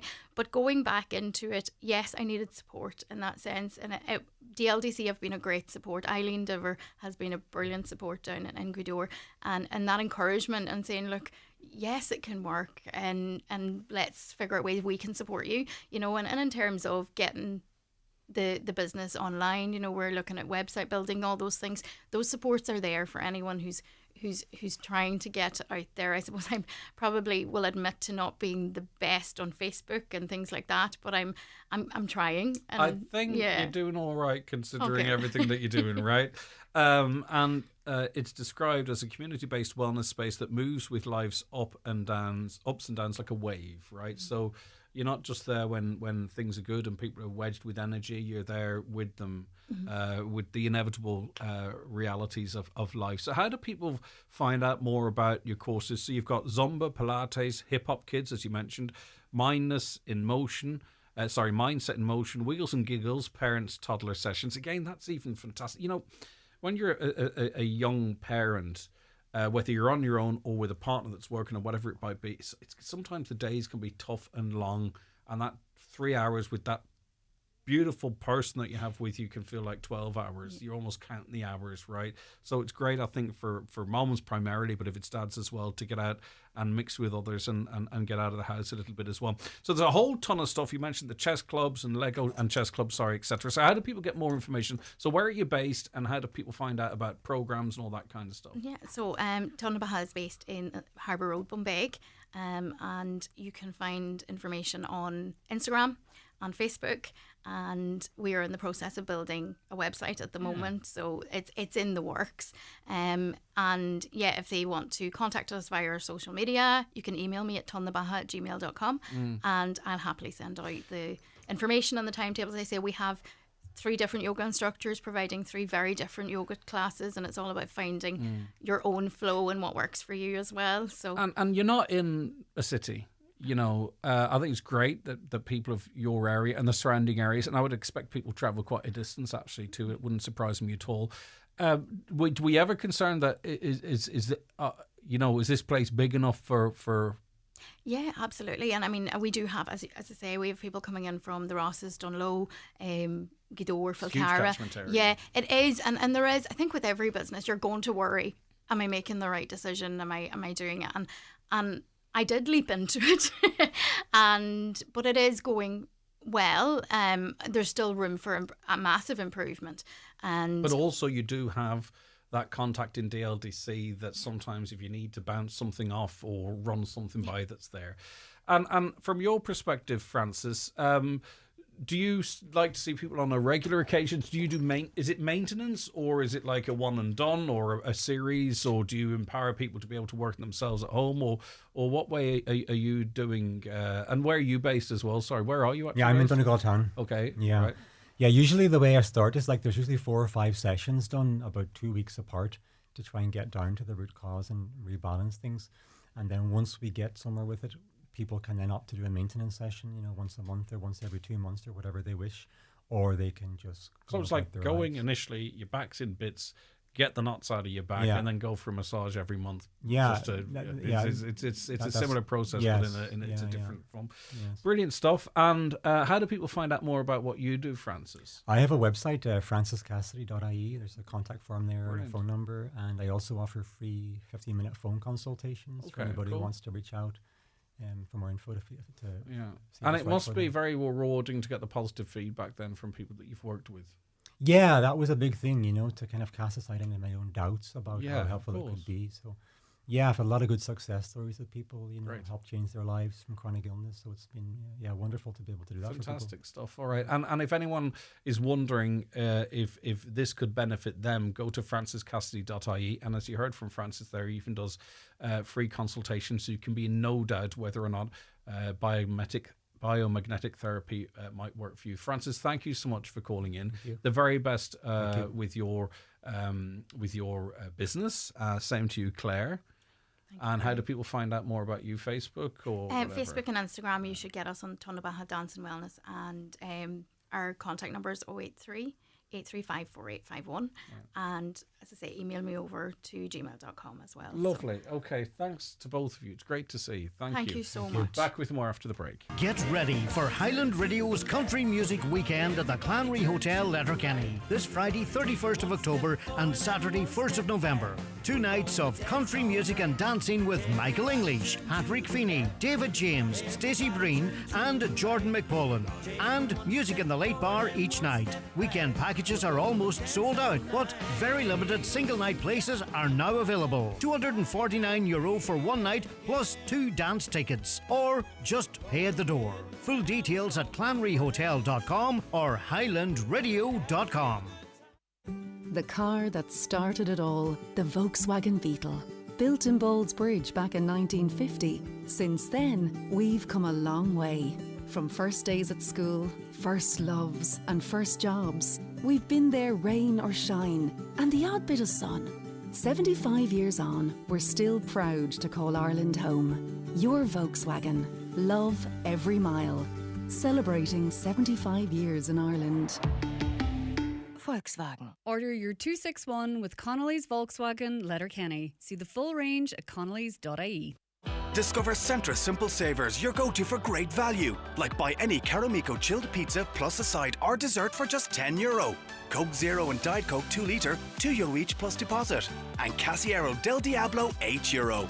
Enjoy simple prices on all your favourites. Centra. Live every day. Enjoy alcohol sensibly. St Columba's College, Stranraer. Open evening for 6th class primary students and their parents or guardians. Takes place on Thursday the 6th of November at 7 p.m. in the school hall. A copy of the student's birth cert and PPSN is required to complete the application form. Highland Radio weather updates with McElhinney's. Our Christmas shop has now opened for all your festive shopping needs. Explore our extensive range of decorations, bedding and more in our homeware department, in-store or shop online at mcelhinneys.com today. Rightio, ran over a little bit, but just wanted to, I'm fascinated with these people's business stories, and also to give them full opportunity as best as I can to get the message out there as well, so we can support them too, whilst at the same time celebrating the assistance they get and support from DLDC. Right, so rain from the southwest feeding into our region late morning, early afternoon with heavy spells at times. It's dark looking out the window here at the mountaintop. You might see a bit of spot flooding, so be careful of that if you're out and about. Temperatures today 11 to 13 degrees and the winds fresh to strong southeasterly, strengthening to gale force on coasts. So there is a bit of a marine warning there. So be careful of that off our coast. But the funny thing is the majority of people working on the water know when they can and cannot go out. Meet Siobhan. She made big savings on her car insurance when she made the switch to Outsurance. Hi, I'm Siobhan. It's true, I saved €298 when I made the switch. And with the Out bonus, I'll get 10% of my premiums back in cash after 3 years claim-free. Class. For a competitive car insurance quote like Siobhan's, call 1-800-600-400 or visit outsurance.ie. Real people, unreal savings. Outsurance. You always get something out. Based on a like-for-like policy comparison, the customer received a gratuity for their participation. Out bonus calculated less taxes and levies. Acceptance criteria, terms and conditions apply. Car and home insurance is underwritten by Outsurance DAC. Outsurance DAC trading as Outsurance is regulated by the Central Bank of Ireland. Why leave the magic moments and great scenes you've captured sitting on your phone when you can have them printed at McGee's Chemist? Using McGee's website or one of their in-store kiosks, you just upload your photos, select the ones you want, and have them printed instantly within an hour, or use the 24-hour service. 35mm and film from disposable cameras also printed, and old photos can be digitally restored. Hold your memories in your hand with McGee's Chemist, Letterkenny. Atlantic Technological University will hold 2 open days on the Letterkenny campus on Thursday the 6th and Saturday the 8th of November from 10 a.m. till 1 p.m. Enjoy a warm welcome from lecturers, support staff and students, and tour the expanding campus to experience the vibrant atmosphere that makes ATU unique. Explore the incredible facilities and wide range of programmes on offer, including 2 brand new degrees in physiotherapy and veterinary medicine and surgery. Discover the fantastic career opportunities, student supports and student life that ATU can offer you. Find out more at atu.ie/open days. ATU, your future is here. You value getting into the spirit of the season with hair-raising fun and deadly offers waiting around every corner at Lidl. Risen from the earth, our Board B approved Irish pumpkins from 89¢. And when kids come a-knocking, there's treats from 69¢. Halloween at Lidl. More to value.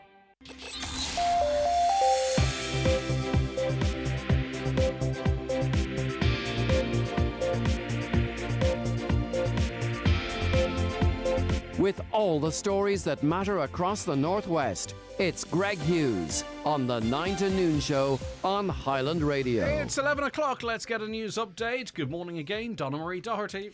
Thanks, Greg. Good morning. A forensic investigation is underway at the scene of a fatal collision in West Donegal that happened yesterday. The single car crash seen 1 victim, a woman in her 80s, pronounced dead at the scene, and a man in his 80s hospitalised. The R262 near Kilrain remains closed at this time.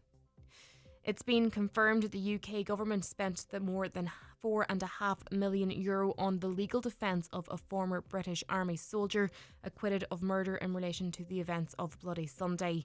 Last week, Soldier F was cleared of 2 murders and 5 attempted murders in 1972 in Derry.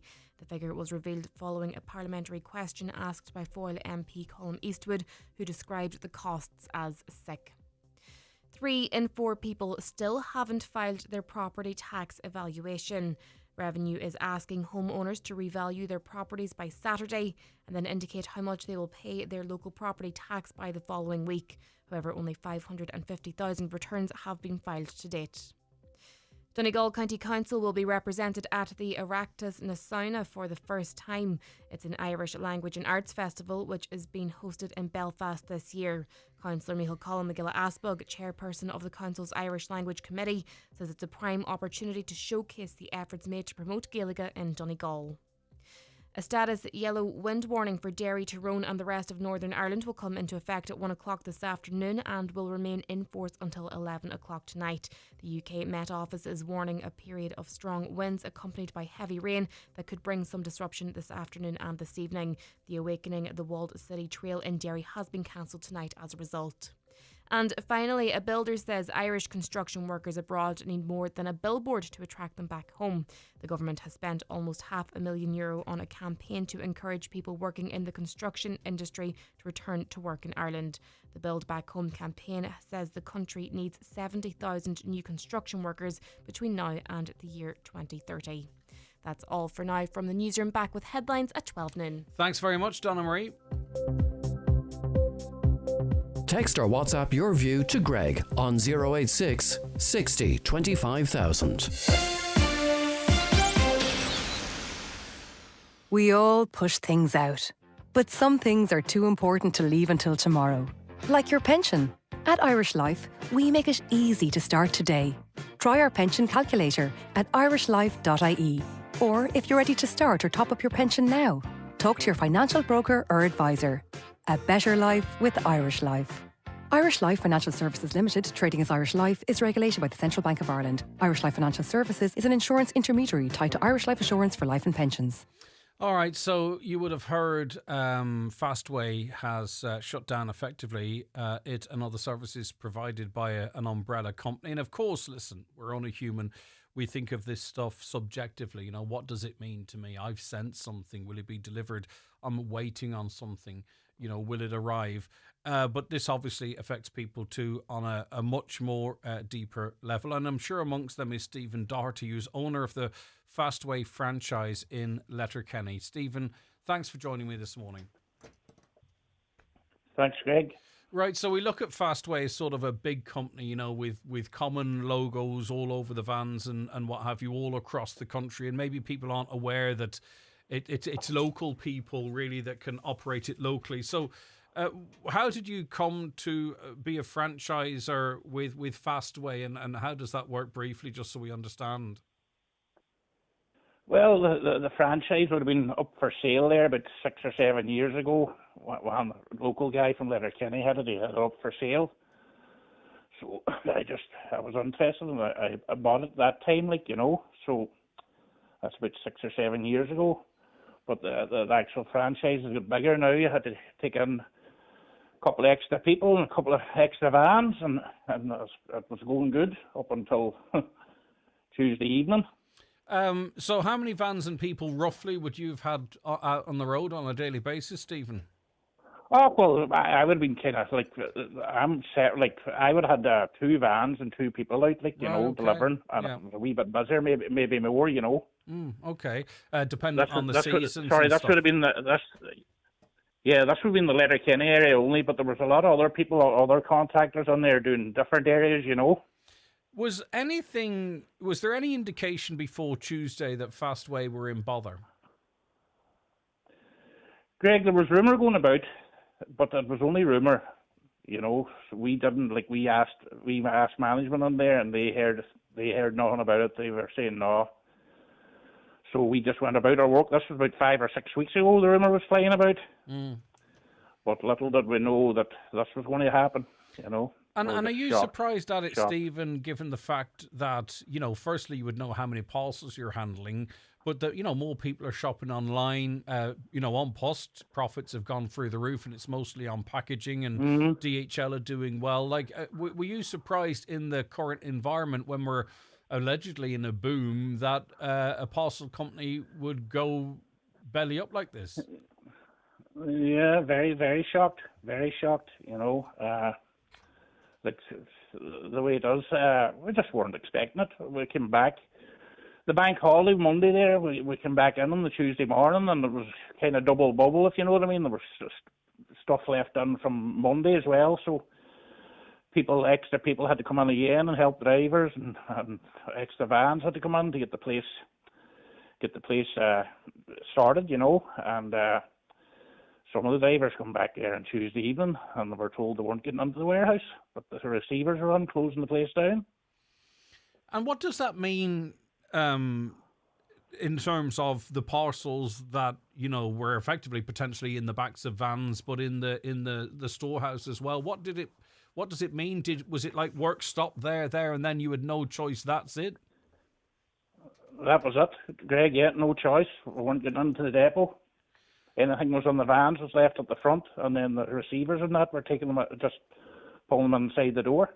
Right, so the depot Staff is owned wasn't allowed in. by Fastway, and the different franchisees would be operating out of that depot. Well, I don't think the depot's owned by from Fastway. I think it's leased.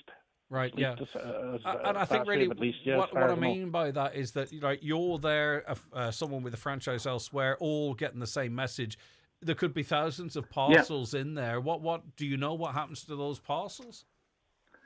I haven't a clue, Greg. That as far as I know, there's a third courier coming in, a third party coming in, delivering them and taking them. As far as I know, that part of them a wee bit vague, but I'm only on here today to stand up for the rest of the boys. It's like we're being treated very poorly here, Yeah, because you are the front-facing part of the company, right?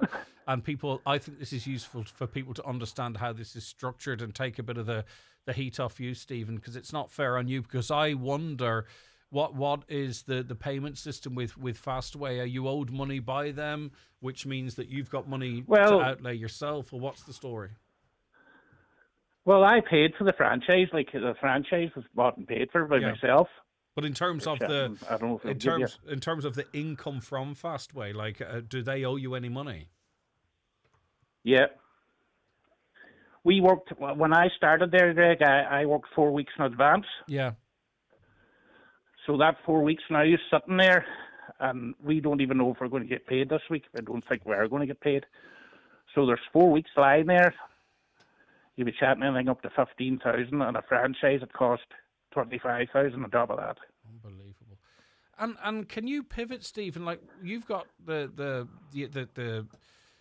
expertise now, the vans potentially, the staff. Like, is that yours? Like, if you can't work for Fastway, that franchise, that investment that you put in that 25k is gone effectively. What can you do now, or if you had an opportunity to even think about that?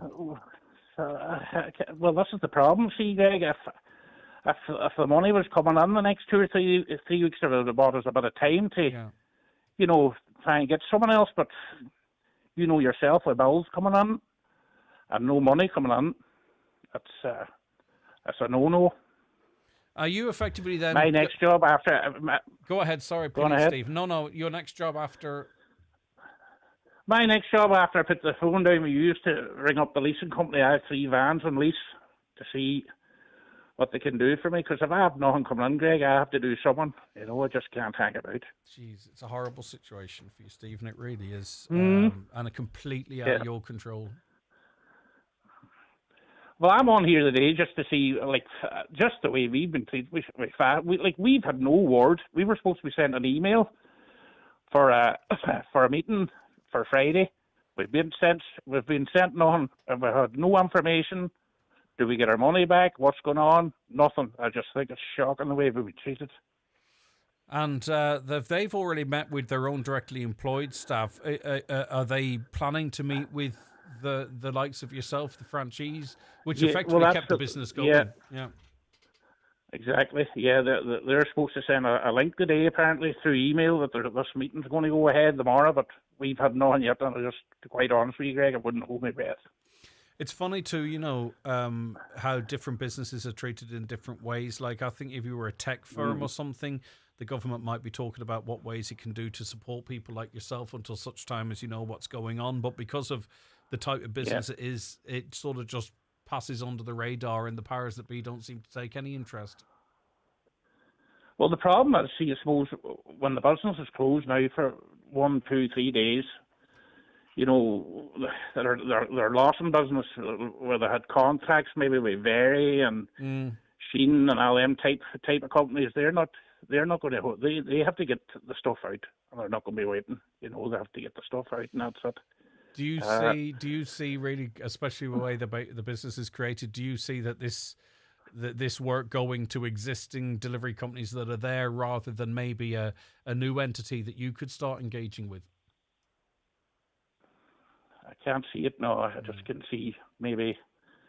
I just don't know what's going to happen, Greg. To be quite honest with you, there was rumours somebody was going to take it over, but that would have to happen quick. Again, it's only rumour. But it would have to happen. It would have to happen. It would have to happen. Yeah, the next few days, but I can't see it happening. Yeah, because if it doesn't, no, I'm on here to see if there's anybody can point us in the right direction, what we can do or what we can claim back. You know, if there's any counsellors out there. Yeah. Fastway themselves haven't spoken to us. The actual receivers. Nothing from them either, you know. So I just think it's total disgust the way we're being treated. I'm so sorry you're going through this, and I'm looking at various bits of information that have been put out there, and none of it sort of is referencing you. It's about consumers waiting for goods, or it's about this, that, and the other. Exactly, yeah.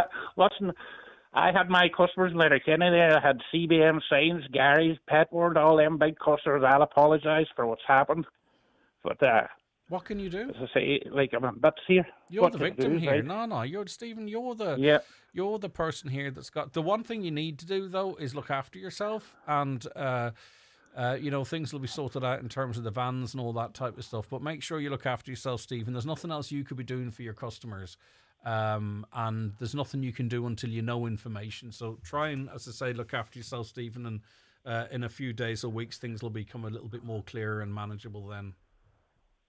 Yeah, good man, Greg. Yeah, but now do look after yourself, Stephen. You can't do anything more for anybody else, right?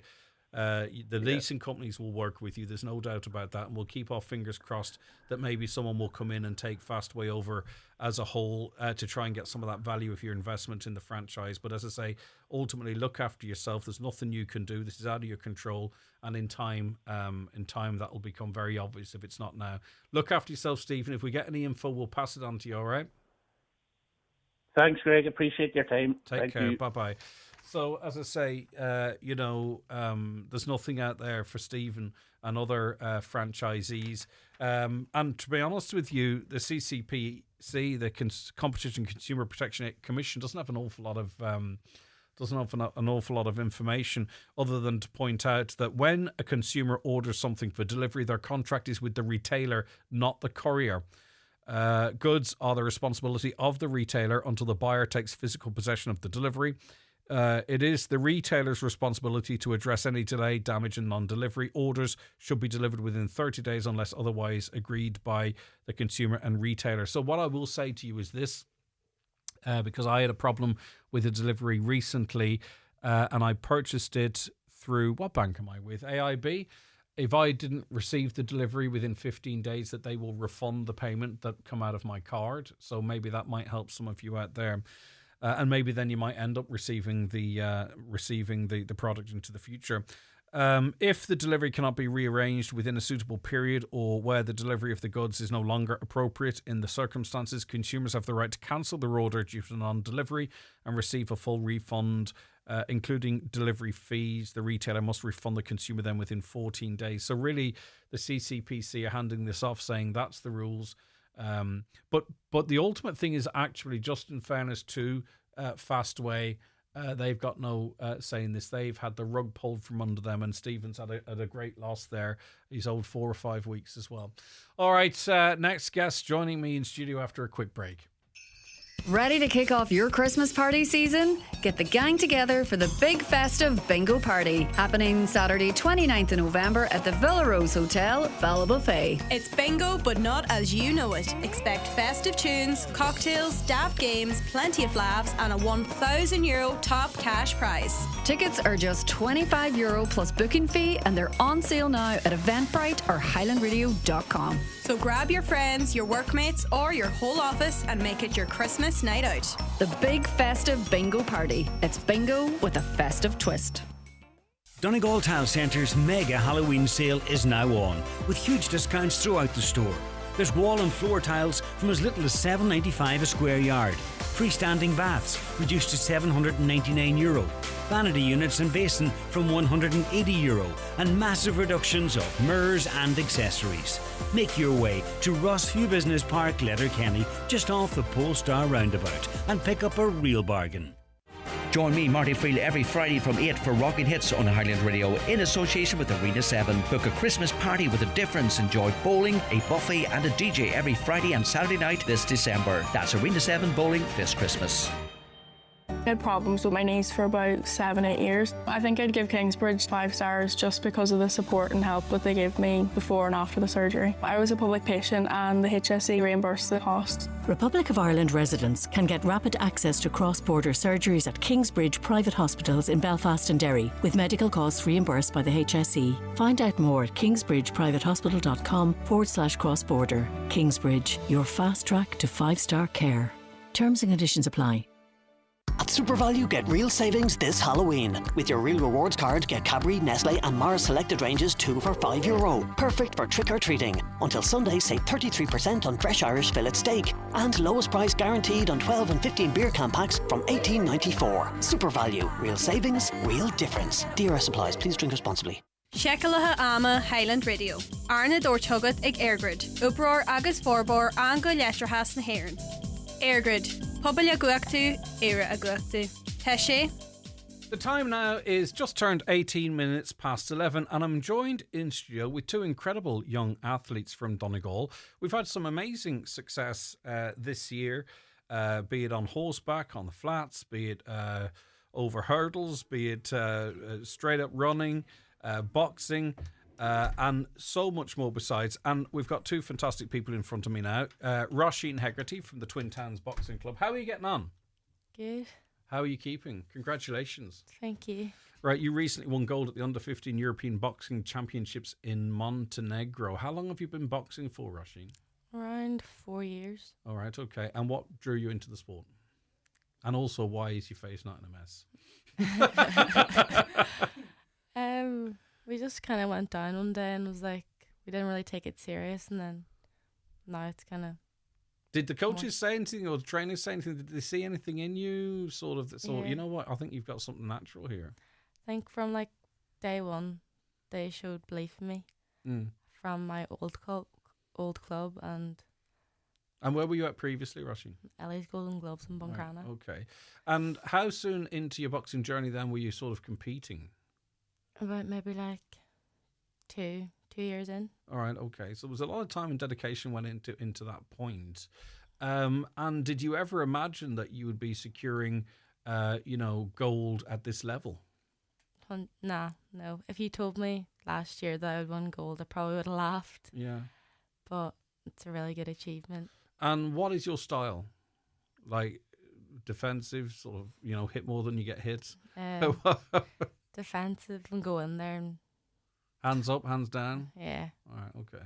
And how many fights did you have to win to pick up the gold? So I had a quarter final, 2 fights, and then my final. So 3 all in total. Fantastic. And any of them tight? I think my semi-final was my most hardest. Yeah.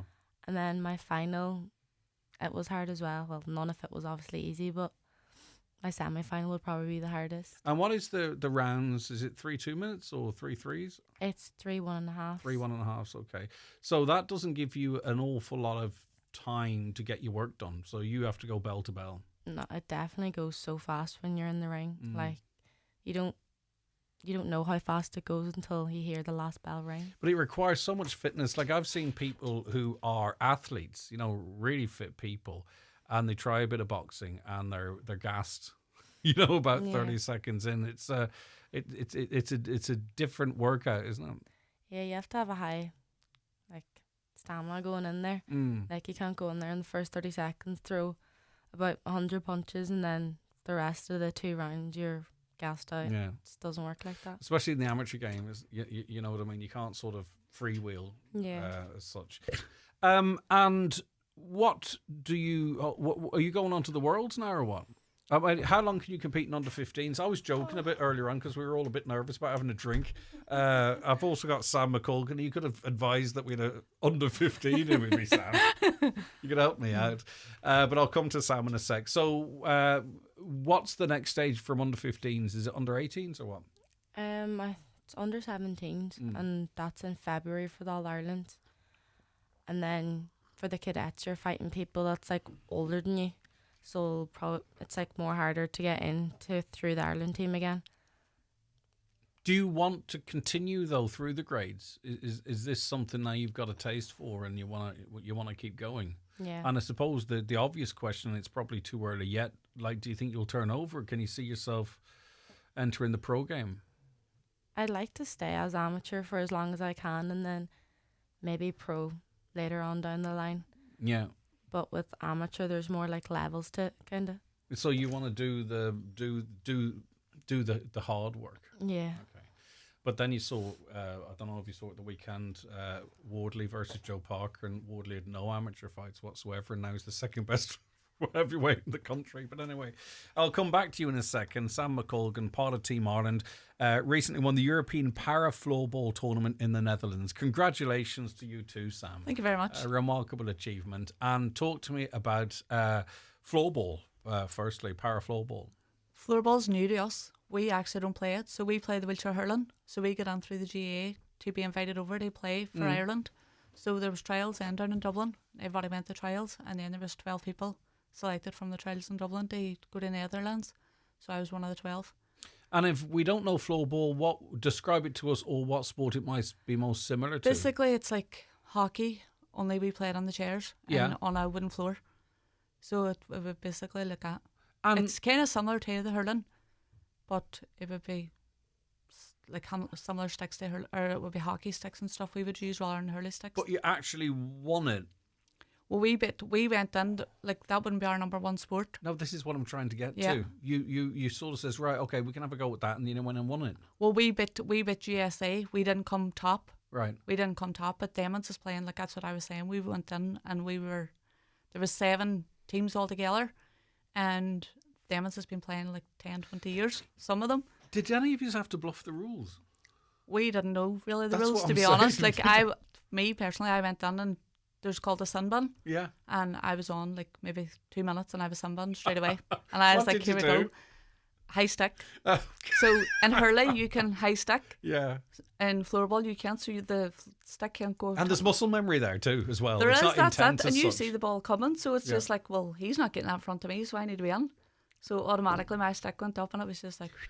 So did you, in terms of the European Para Floorball Tournament, did you win it or? We beat USA, so we didn't come last, so we're happy enough for that. Right, okay, so it's But not an actual win, but you had a win in We had a beating win one of in the it. biggest teams Yes. that have been playing this for God That's knows it. how long. And then we actually got an invitation now back to the Swiss Wheelie Open. Yeah. Which is unusual to get the invitations back, but we got that, so we were happy with that. They said Brilliant. it was, although they knew it wasn't our number one sport, we went down and we fought like dogs to get through it.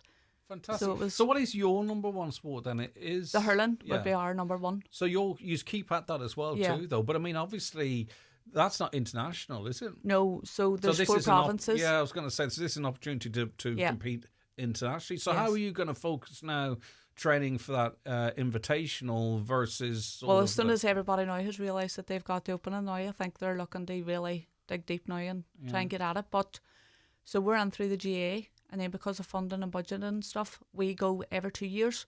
We're allowed to go every 2 years for the floorball. Now, this was my first time ever going, but so we shouldn't go next year, and then it should be the year after. But as I said, they're going to try now self-funding and see if we can get going now and for the Swiss Wheelie Open. So you've the bug now. Aye. Yeah, we've got that bug. Yeah. All right, that's fantastic. What an achievement! And did the USA know your story before you went into that game? So some of the teams, they said I'm feeling that, for them a little bit.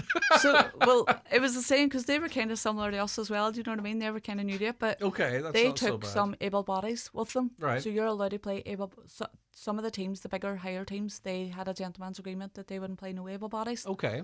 But USA did, whereas we had no able bodies They with broke us. the so gentleman's agreement. We literally went in. everybody that No we wonder needed you and went in had. with the high sticks so early. So then that was it. We were just like, if we're going down, we're going down fighting. But it worked in our advantage. And for those listening, Sam, you're in a wheelchair. That's acquired though. You haven't always been in a wheelchair. No, I went into the wheelchair in 2014. Yeah. What can I ask? What age you are now? Now I am. What age am I? 38. You're 38. Yeah. Oh, jeez. Right. Okay. So, you look 38. Would you put it down as 38, Roisin? No. I thought you were about 24. I'll take that. No. Okay. Right. No, I'm not saying that to be patronising. I genuinely So I did. went in the wheelchair in 2014, and literally my life changed overnight. That was out of the blue, wasn't it? It was. Can you tell us about that? It was a running joke at our house that I never walked anywhere. I literally run from A to B, no matter where. I wanted to go as quick as I could and fast as I could. So 2014, I got up that morning and I walked my wee boy to school, and I came back and I fell outside my house and couldn't get back up. You were very healthy too. I was. So like very fit, very healthy, but there was just like the signs was there for the 2 weeks before it. Like had tingling in my legs, pins and needles, but I was doing a lot of training and stuff. Never put it down to nothing. So didn't really do. Trapped nerve, slipped That's disc, it. blah blah. Skin whatever it infection. might be. Do you know what I mean? Anything at all. So as I said that morning, left the wee boy to school. He had just started primary school and came back and was walking up the hill and I fell, and couldn't get back up. Yeah. So long story short, ended up getting taken to hospital, Letterkenny, and I was taken from Letterkenny then to Dublin, and lots of tests, lots of things. Stayed in Dublin for lots of months, long time, and it was probably the darkest time of my life that I've ever experienced, and hopefully I ever will experience. But when I came out, I was just so happy to get home. I couldn't wait to get home because I was so far away from everybody. I couldn't wait to get home. And I was like, everything will be grand when I'm home. It'll be fine. Yeah. But the reality of it was, I was like, oh my God, this can't be my life. Like I came out, I was in an electric wheelchair. Didn't have a lot of upper body power earlier. So I was in an electric wheelchair, had personal assistants coming into the house 4 or 5 times a day. So you went from a caregiver to a care receiver. That's it. I went from a mammy to basically needing a mammy. Yeah. And it was just so hard. So as I said, I went in a really dark place for a long time and just didn't know how to work it. But eventually then I got myself like into a better place, headspace, and I was like, right, I need to start working on me, start working to try and better this, make it better. So I joined a gym, messaged a lot of PTs, and one of the PTs eventually he took me on, Vincent Sweeney, and I went into him that day, and when he seen me, he was like, what's going on here? Like I rolled in an electric wheelchair, and he's like, I don't really think there's much I can do, like to work with you. Wow. And he sent me home, and I went back the next day, and he was like, she okay? Like, why is she back? So he came back over and explained the same thing to me again. I was like, I remember you saying this all yesterday, but I was like, thought you might change your mind. So he was kind of like, no, look, it would be fair for me to work with you, and sent me home. And I went back the next day, and he was like, right, what's going on? And I was like, look, it's actually not like a mental problem that I have. It is actually physical. But I was like, I lie in my house all day, every day, and I have personal assistants coming in 4 or 5 times. So I was like, I don't really have a life. I was like, so see, even if you just let me come in here and spend the day watching people for an hour, it'll give me something to work towards. So he just was like, she's Fran, she's not going to listen. We'll let her come back in, because she's just come back tomorrow anyway. So he brought me back in, and we just started working together. And to be honest, just literally it was like that flip of a switch, and everything just started progressing. So it was, what caused? No answers. Are you joking? No answers for it. So that was the biggest thing. It was like, right. So you've no movement in your legs at all? Nothing. Feeling? None. And there's no scans on it showing anything? No. So it was like, because that's going to be one of the biggest things to deal with, isn't it? See, that's it, if we have a why, we can sort of go, right, okay. My thing was like, if I had an accident, you'd be like, right, I understand that. I have this, I had that, this happened, that happened. It's the fact that you don't have the answers or what's happening. And is there any prospect of it returning? I don't know. So it was always my thing, and you just have to live with hope. But in the early stages, every day, I had to walk. That was my goal every day. Like, I have to be able to move a toe, I have to be able to walk, I have to be able to move my leg. And I was so focused on that I wasn't living. Yeah. I was just focused on like what I couldn't do all the time. You had to reassess your goals, didn't you? Like even the PAs coming in the morning, they put me out in the wheelchair. I didn't want to get into it, because I was like, That's I'm not a wheelchair that's not my user. life. Yeah. Like that this shouldn't be happening. I should be getting up and running up a Yeah. hall.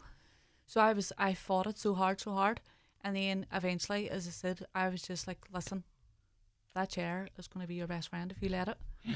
You need to get out of your own head and be like, listen, this is the worst thing. It is the worst thing. Yeah. Like a spinal injury is the worst thing. I can honestly say that anybody will ever go through. It just wipes so much away from me, and people think that they see it. They don't. Because there's so much How do you internally. balance everything that you're doing now and not constantly searching for that article that references something similar to you and some intervention someone's had that's worked for them? See, it's that you still do always look, but Okay. now it's not your main focus, because now I have a reason, I have a purpose. Gets you. And like, So you're now not at the minute- defined by that. If No. it's addressed in the future, fine. Yeah. But your life is not defined Like, by now, getting out of that chair. I can honestly say, see, going back, I didn't have a life, and I felt like my life was over. Yeah. Whereas now I could do everything except walk. Yeah. There's not a thing I drive. Yeah. I'm back being the mommy. I'm back being independent. I can do everything by myself. Like, there is times I need help, but the majority of things I am independently living. And I'm just like, I need to put this out now to other people, because myself, I fought for everything. Like, I had to keep arguing and fighting and pushing and driving towards everything. I think if you didn't have that tranness, yes, you probably couldn't have got to where you are Nowhere. now. So you had Yeah. to do this yourself. You had to Yeah. convince others to see what you felt in yourself. 100%, and that's my thing now. I want to be the person that I needed back then. I needed somebody to come in and push me and push me Yeah. and push me, and they weren't. They were just meeting my needs, and that was perfect for them, do you know what I mean? But I had more in me, and I needed to fight to get to there. Mm. So it's kind of being like, what if there's somebody out there now that can fight that themselves? So I want to be that person for them, do you know what I mean? And be like, listen, it's going to be horrendous. It's going to be hard. It's going to be shocking. There's going to be days that you're just not even going to want to get out of bed, but they're going to let you lie in bed if you want to lie in bed, do you know what I mean? So you have to be your own advocate. You need to get up. You need to fight for it. And my own like story is sentiment to be sport. Sport was my number one thing, and that's what brought me back.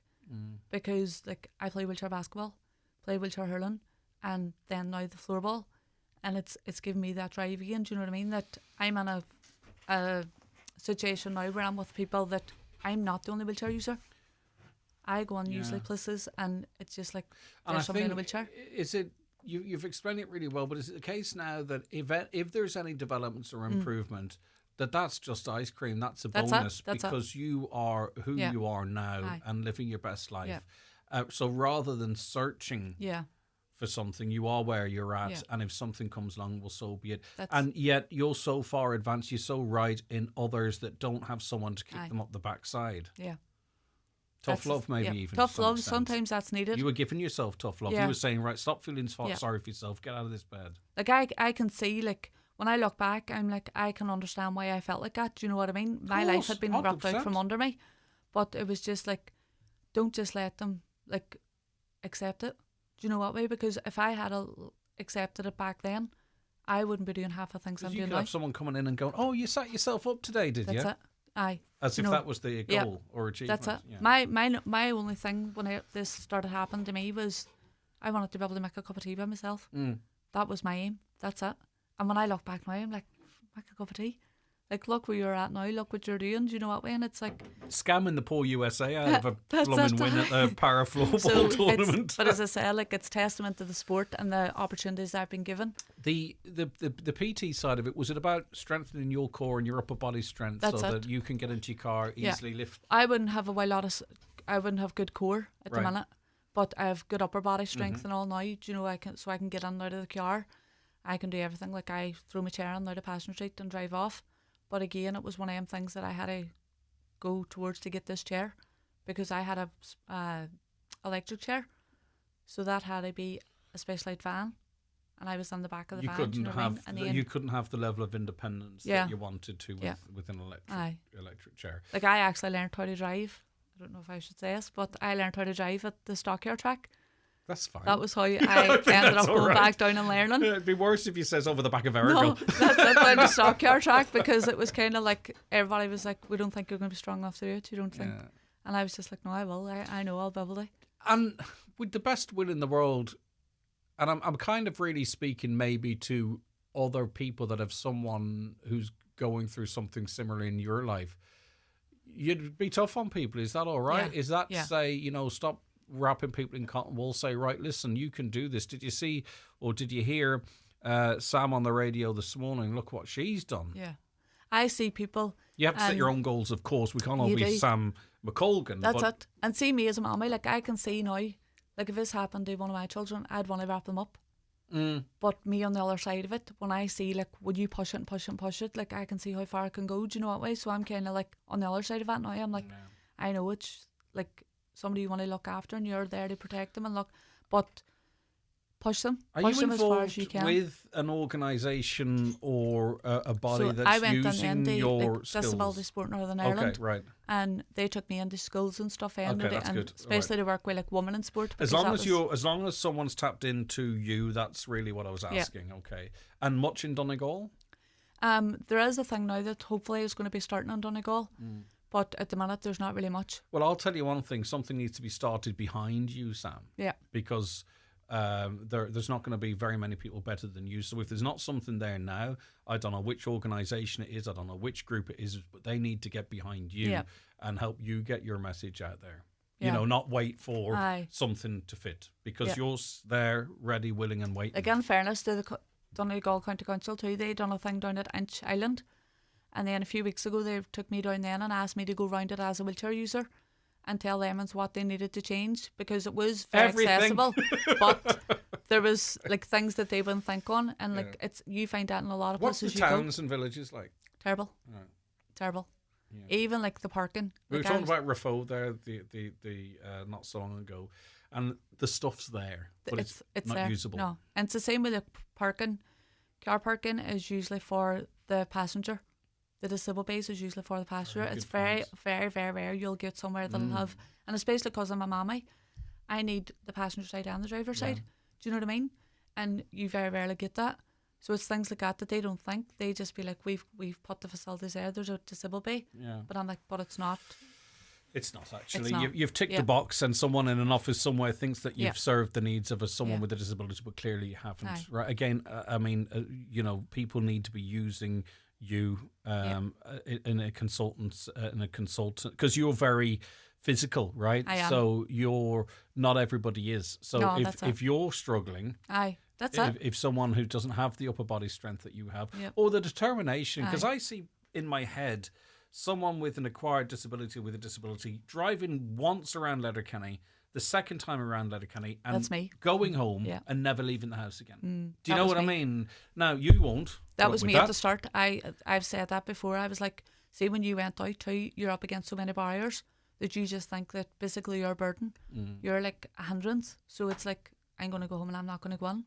But then when I was like, sure, you're going to be sitting in the house. Yeah. What good's that? So that was why I went back, and Well, then that's why I was like, it needs change. I also, Sam, want you to use this show going forward when there are things that need to be talked about. We reach an awful lot of people, be it regular people or people in powers of decision making. Yeah. I think we need to be working together more to get the message out there as well too. Roisin, some story, isn't it? Roisin Hegarty from the Twin Towns Boxing Club. Who's your favourite boxer? Probably Katie Taylor. Yeah? Do you think you'd take her? Probably not. Could you go I could around try. with her? I could try. But you wouldn't fear anyone. You can't have any fear in what you're doing, can you? No. How do you deal with nerves?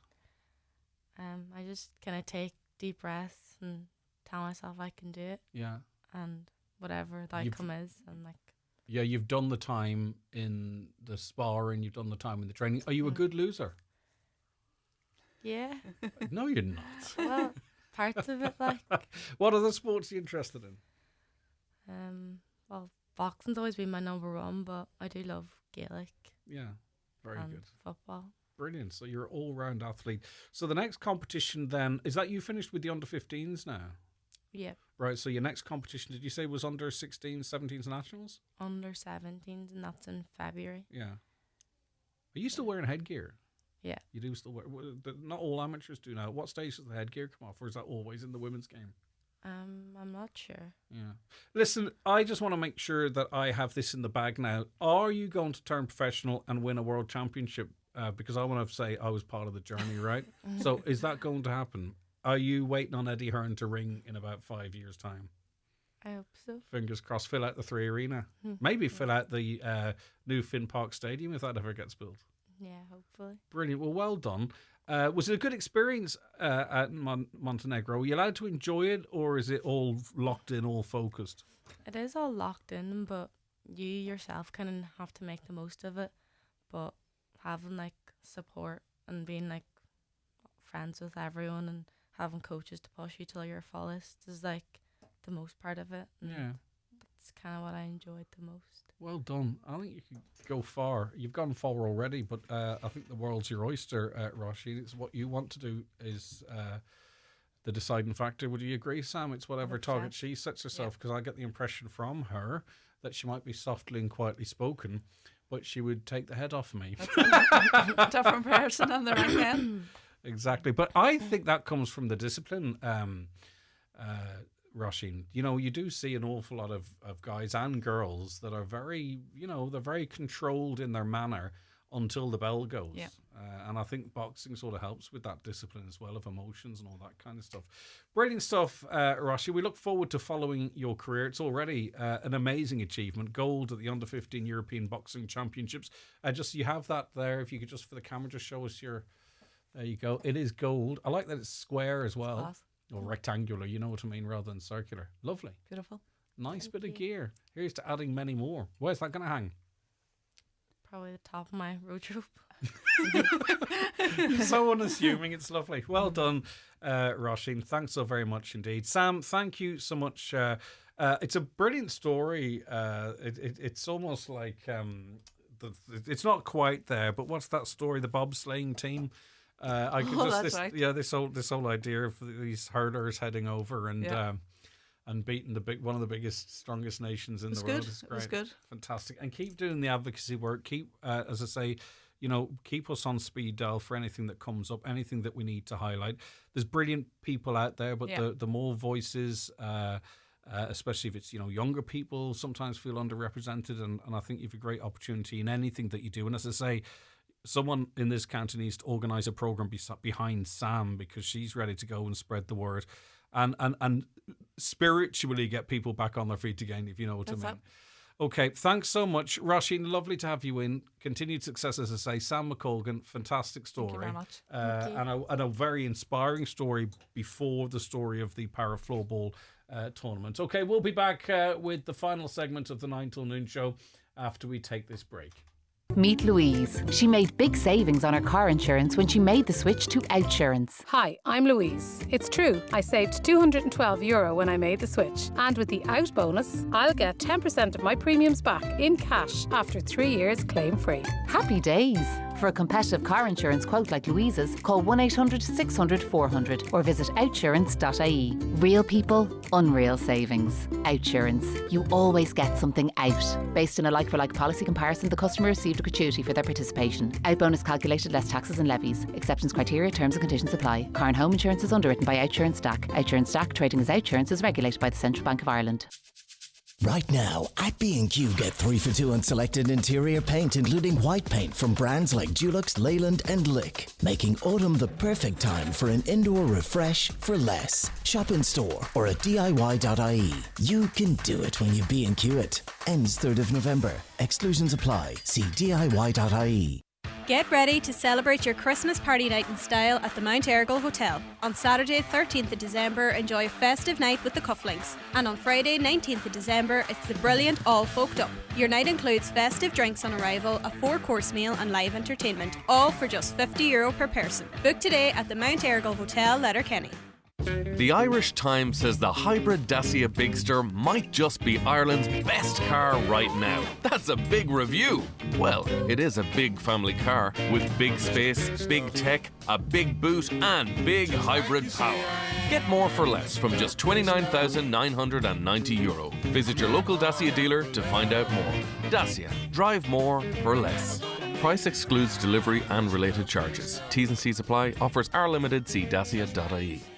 Callan Tansey Solicitors LLP are holding personal injuries and medical negligence clinics in Donegal Town and Letterkenny. They will be in the Abbey Hotel, Donegal Town on Tuesday 5th of November and the following Tuesday 12th of November in the Clanry Hotel, Letterkenny, both from 11am to 3pm. To arrange an appointment, call Callan Tansey Solicitors on 071 91 62032. In contentious business, a solicitor may not calculate fees or charges as a percentage or proportion of any award or settlement.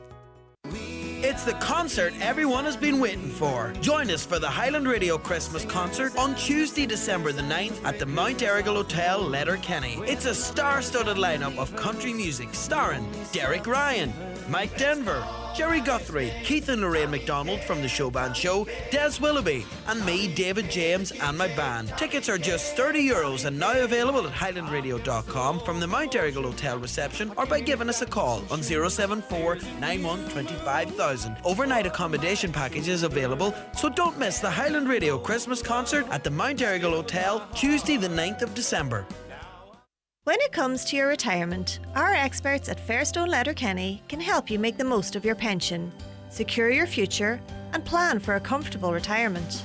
Don't make any decisions until you've spoken to a qualified financial planner. Visit fairstone.ie or call our Letterkenny office today on 074 91 24002 and take the first step towards securing your financial future. John F. Lowy and Associates Limited, trading as Fairstone, is regulated by the Central Bank of Ireland. Thank you for attending this meditation session for badgers who forgot to check for gas pipes before digging, without knowing how disruptive it could be, putting others at risk and doing it unknowingly for all their working life. And it could have been avoided had they just checked in the first place. Let's begin. Always check for gas pipelines before you break ground. Visit gasnetworks.ie/dig for more information. Tosin Chalatitim. Ach ní riachtain sin. Mat an tá leat tan leba ospedélan, agus édan do winter in the reckon si do ghortithe, tan fianán agus na hobradí agus na míana achlánithe, agus an tuiscint nach mé rudí mar a bhí riamharíis, má tan tá leat. Nílan tobaiste ach na hús na rúlan tún talamh. Cébé at an aibrin tú planal chun cín má vín tú gobar airde, techa HSA.ie/working at height. Teachtarach donúdar a sláinte agus a bháilteachta.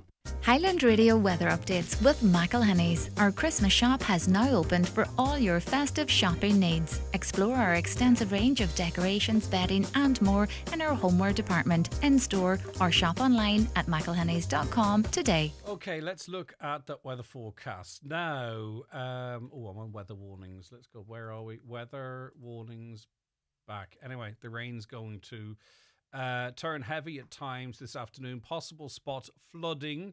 Highest temperatures 11 to 13 degrees. Winds fresh to strong.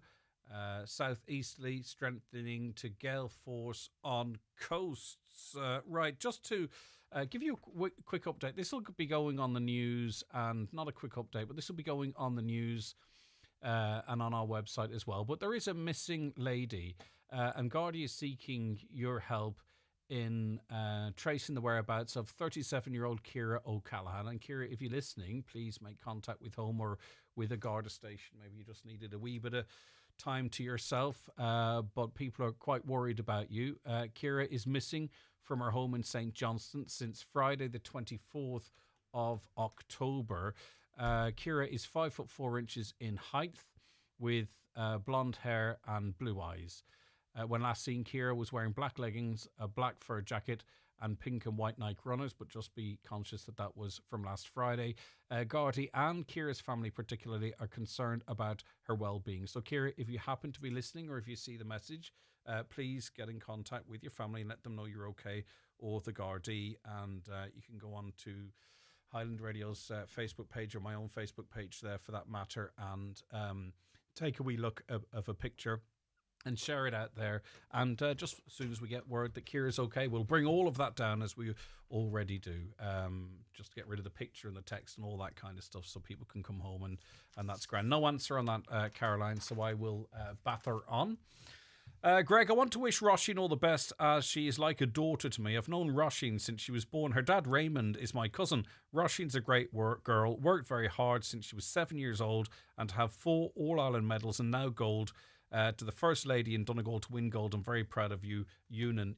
Ewan, Roisin's got a lovely charisma about her, and sometimes you don't have to be the loudest voice in the room to sort of have that charisma, and Roisin certainly has it. A cool character, but obviously knows how to handle herself. You don't get gold at any level. You don't get gold at any level unless you can. Right. Dr. Chris Luke is host of the Irish Medical Lives podcast. He joins me now. Good morning, Chris. Thanks for your time. Morning, Greg. Good morning. Talking in the context of a new study published in the Irish Medical Journal, and researchers have concluded that e-scooter collisions are partly to blame for a growing burden on trauma and emergency care systems. So we often look at the top line figure, very sadly, of course, which is fatal incidences. We don't generally talk of or get a sense of injuries, serious injuries in any sort of traffic-related instances. So what do we know, or what is the data telling us about e-scooter injuries? Well, we know that self-evidently they've become a remarkably popular means of transport around our cities, and roughly 95% plus of e-scooter use is in the cities like Dublin and Cork. And we know that the typical e-scooter casualty, that's the person who arrives in an emergency department in our hospitals, is a young male under the age of between 15 and 35. And we know that typically 90% of them plus are not wearing any helmets. And as a result of that, they are vulnerable to head injuries, neck injuries, and of course, obviously, with any kind of cycle or e-scooter, you're very vulnerable to upper limb and lower limb fractures, which may need surgery. And I suppose the headline is that there were 4 e-scooter related deaths in last year, up from 1 in 2022. And there are now at least 4 studies done by hospitals in Dublin, the Mater, Vincent's, Tala and Blanchardstown, in other words, the 4 corners of the city. And they've all looked at roughly 100 cases per annum in the last year or two. And I suppose the takeaway is that there's a steady upward trajectory, and there's a lot of evidence that the regulations applying to e-scooters from May last year are simply being ignored particularly by young men. Of course, and it is a green light once you have legislation governing it. I don't understand why they're being treated as bikes in terms of helmet wearing and what have you. But Chris, my observation is, and this is not just locally here or in the urban areas of Donegal or even in Dublin, I don't see e-scooters integrated with vehicular or pedestrian traffic. They're regulated for, they're legislated for, but it seems still incredibly ad hoc. Wrong way up a footpath. When they're on the road, they look so blooming vulnerable that you wonder why they're doing there. It's almost they are, whilst they are governed, right, they are not integrated. Drivers aren't used to them. They're not using the scooters as they're supposed to. I can't imagine that is not having an impact on the amount of, presentations we're seeing. Well, I think you're 100% right. I mean, on the issue of integrating or disintegrating, perhaps, I mean, what you really need, from my humble point of view, is that you need the same kind of separation or segregation that you have in Copenhagen or Amsterdam. In other words, you need dedicated laneways, and of course, the regulations stipulate that you must travel at a speed less than 20 kph. You must not travel on the pathway. You must not carry any passengers. You should wear a helmet and high vis. And of course, if you look at the young men particularly, it seems like anarchy. I mean, I've noticed this myself, and I live near the city centre in Cork. Young women who are on these e-scooters have high vis. They have the helmets with the red lights flashing at the back, and they do exactly what they're supposed to do. Whereas so many of the young men are hurtling along on the pavement, hither and yon. Even if they're supposed to be on the road, right? You have a situation, and I've come across it, where it's piddling rain, it's nighttime, and these scooters are on the road, into the side, don't get me wrong. That's where they're supposed to be. The size of them aren't big enough, I don't think, to actually facilitate lights and reflective equipment that actually would be sufficient. And they're standing. So at least if you're cycling, you're seated and there's a balance issue, but they're standing on them on main thoroughfares, pitch black, limited lighting because of the size of the vehicles that they're on. And that's actually what the rules of the road say they should be doing without a helmet. There's no compulsion for them to wear a helmet. Obviously wear a helmet, but that's I mean, that's astonishing to me. I really find it beggars belief. Yeah, and the other thing is, I mean, from my perspective as a medic who's interested in trauma and trauma prevention, you know, the RSA, the Road Safety Authority, has suggested that up to a quarter of these young men have been in a near miss, and a third of them have been involved in a collision. So again, that gives you some sense of the kind of culture or the behaviour by the kind of people who get brought into hospitals following e-scooters. Because I mean, by definition, there's far fewer young women who tend to wear the helmets and the high vis. So it's largely about the culture among the young men using e-scooters, and of course many of them have souped up the scooters. They're going too fast. Many of them have passengers on the back and so on and so forth. So I mean, the big thing is that the regulations are there, but they're not really being enforced yet. And I think the answer really is to seize the scooters where there's breaches of regulation. Chris. And I think not only will you stop injuries, but you may also reduce troublemaking as well. Chris, thanks so very much indeed. Dr. Chris Luke, you can hear him on the Irish Medical Lives podcast. Look after yourself, Chris. Any views on that? 086 60 25,000. A quick congratulations to our own Colm Ferreter. He was the winner of Clárgailge na Bléine, their radio Track de la 2025. They've collected that award. It's the Irish Programme of the Year on Commercial Radio 2025. He's coming into studio tomorrow because we have to celebrate that, don't we? Great broadcaster and a great achievement. Chat to you tomorrow with the Friday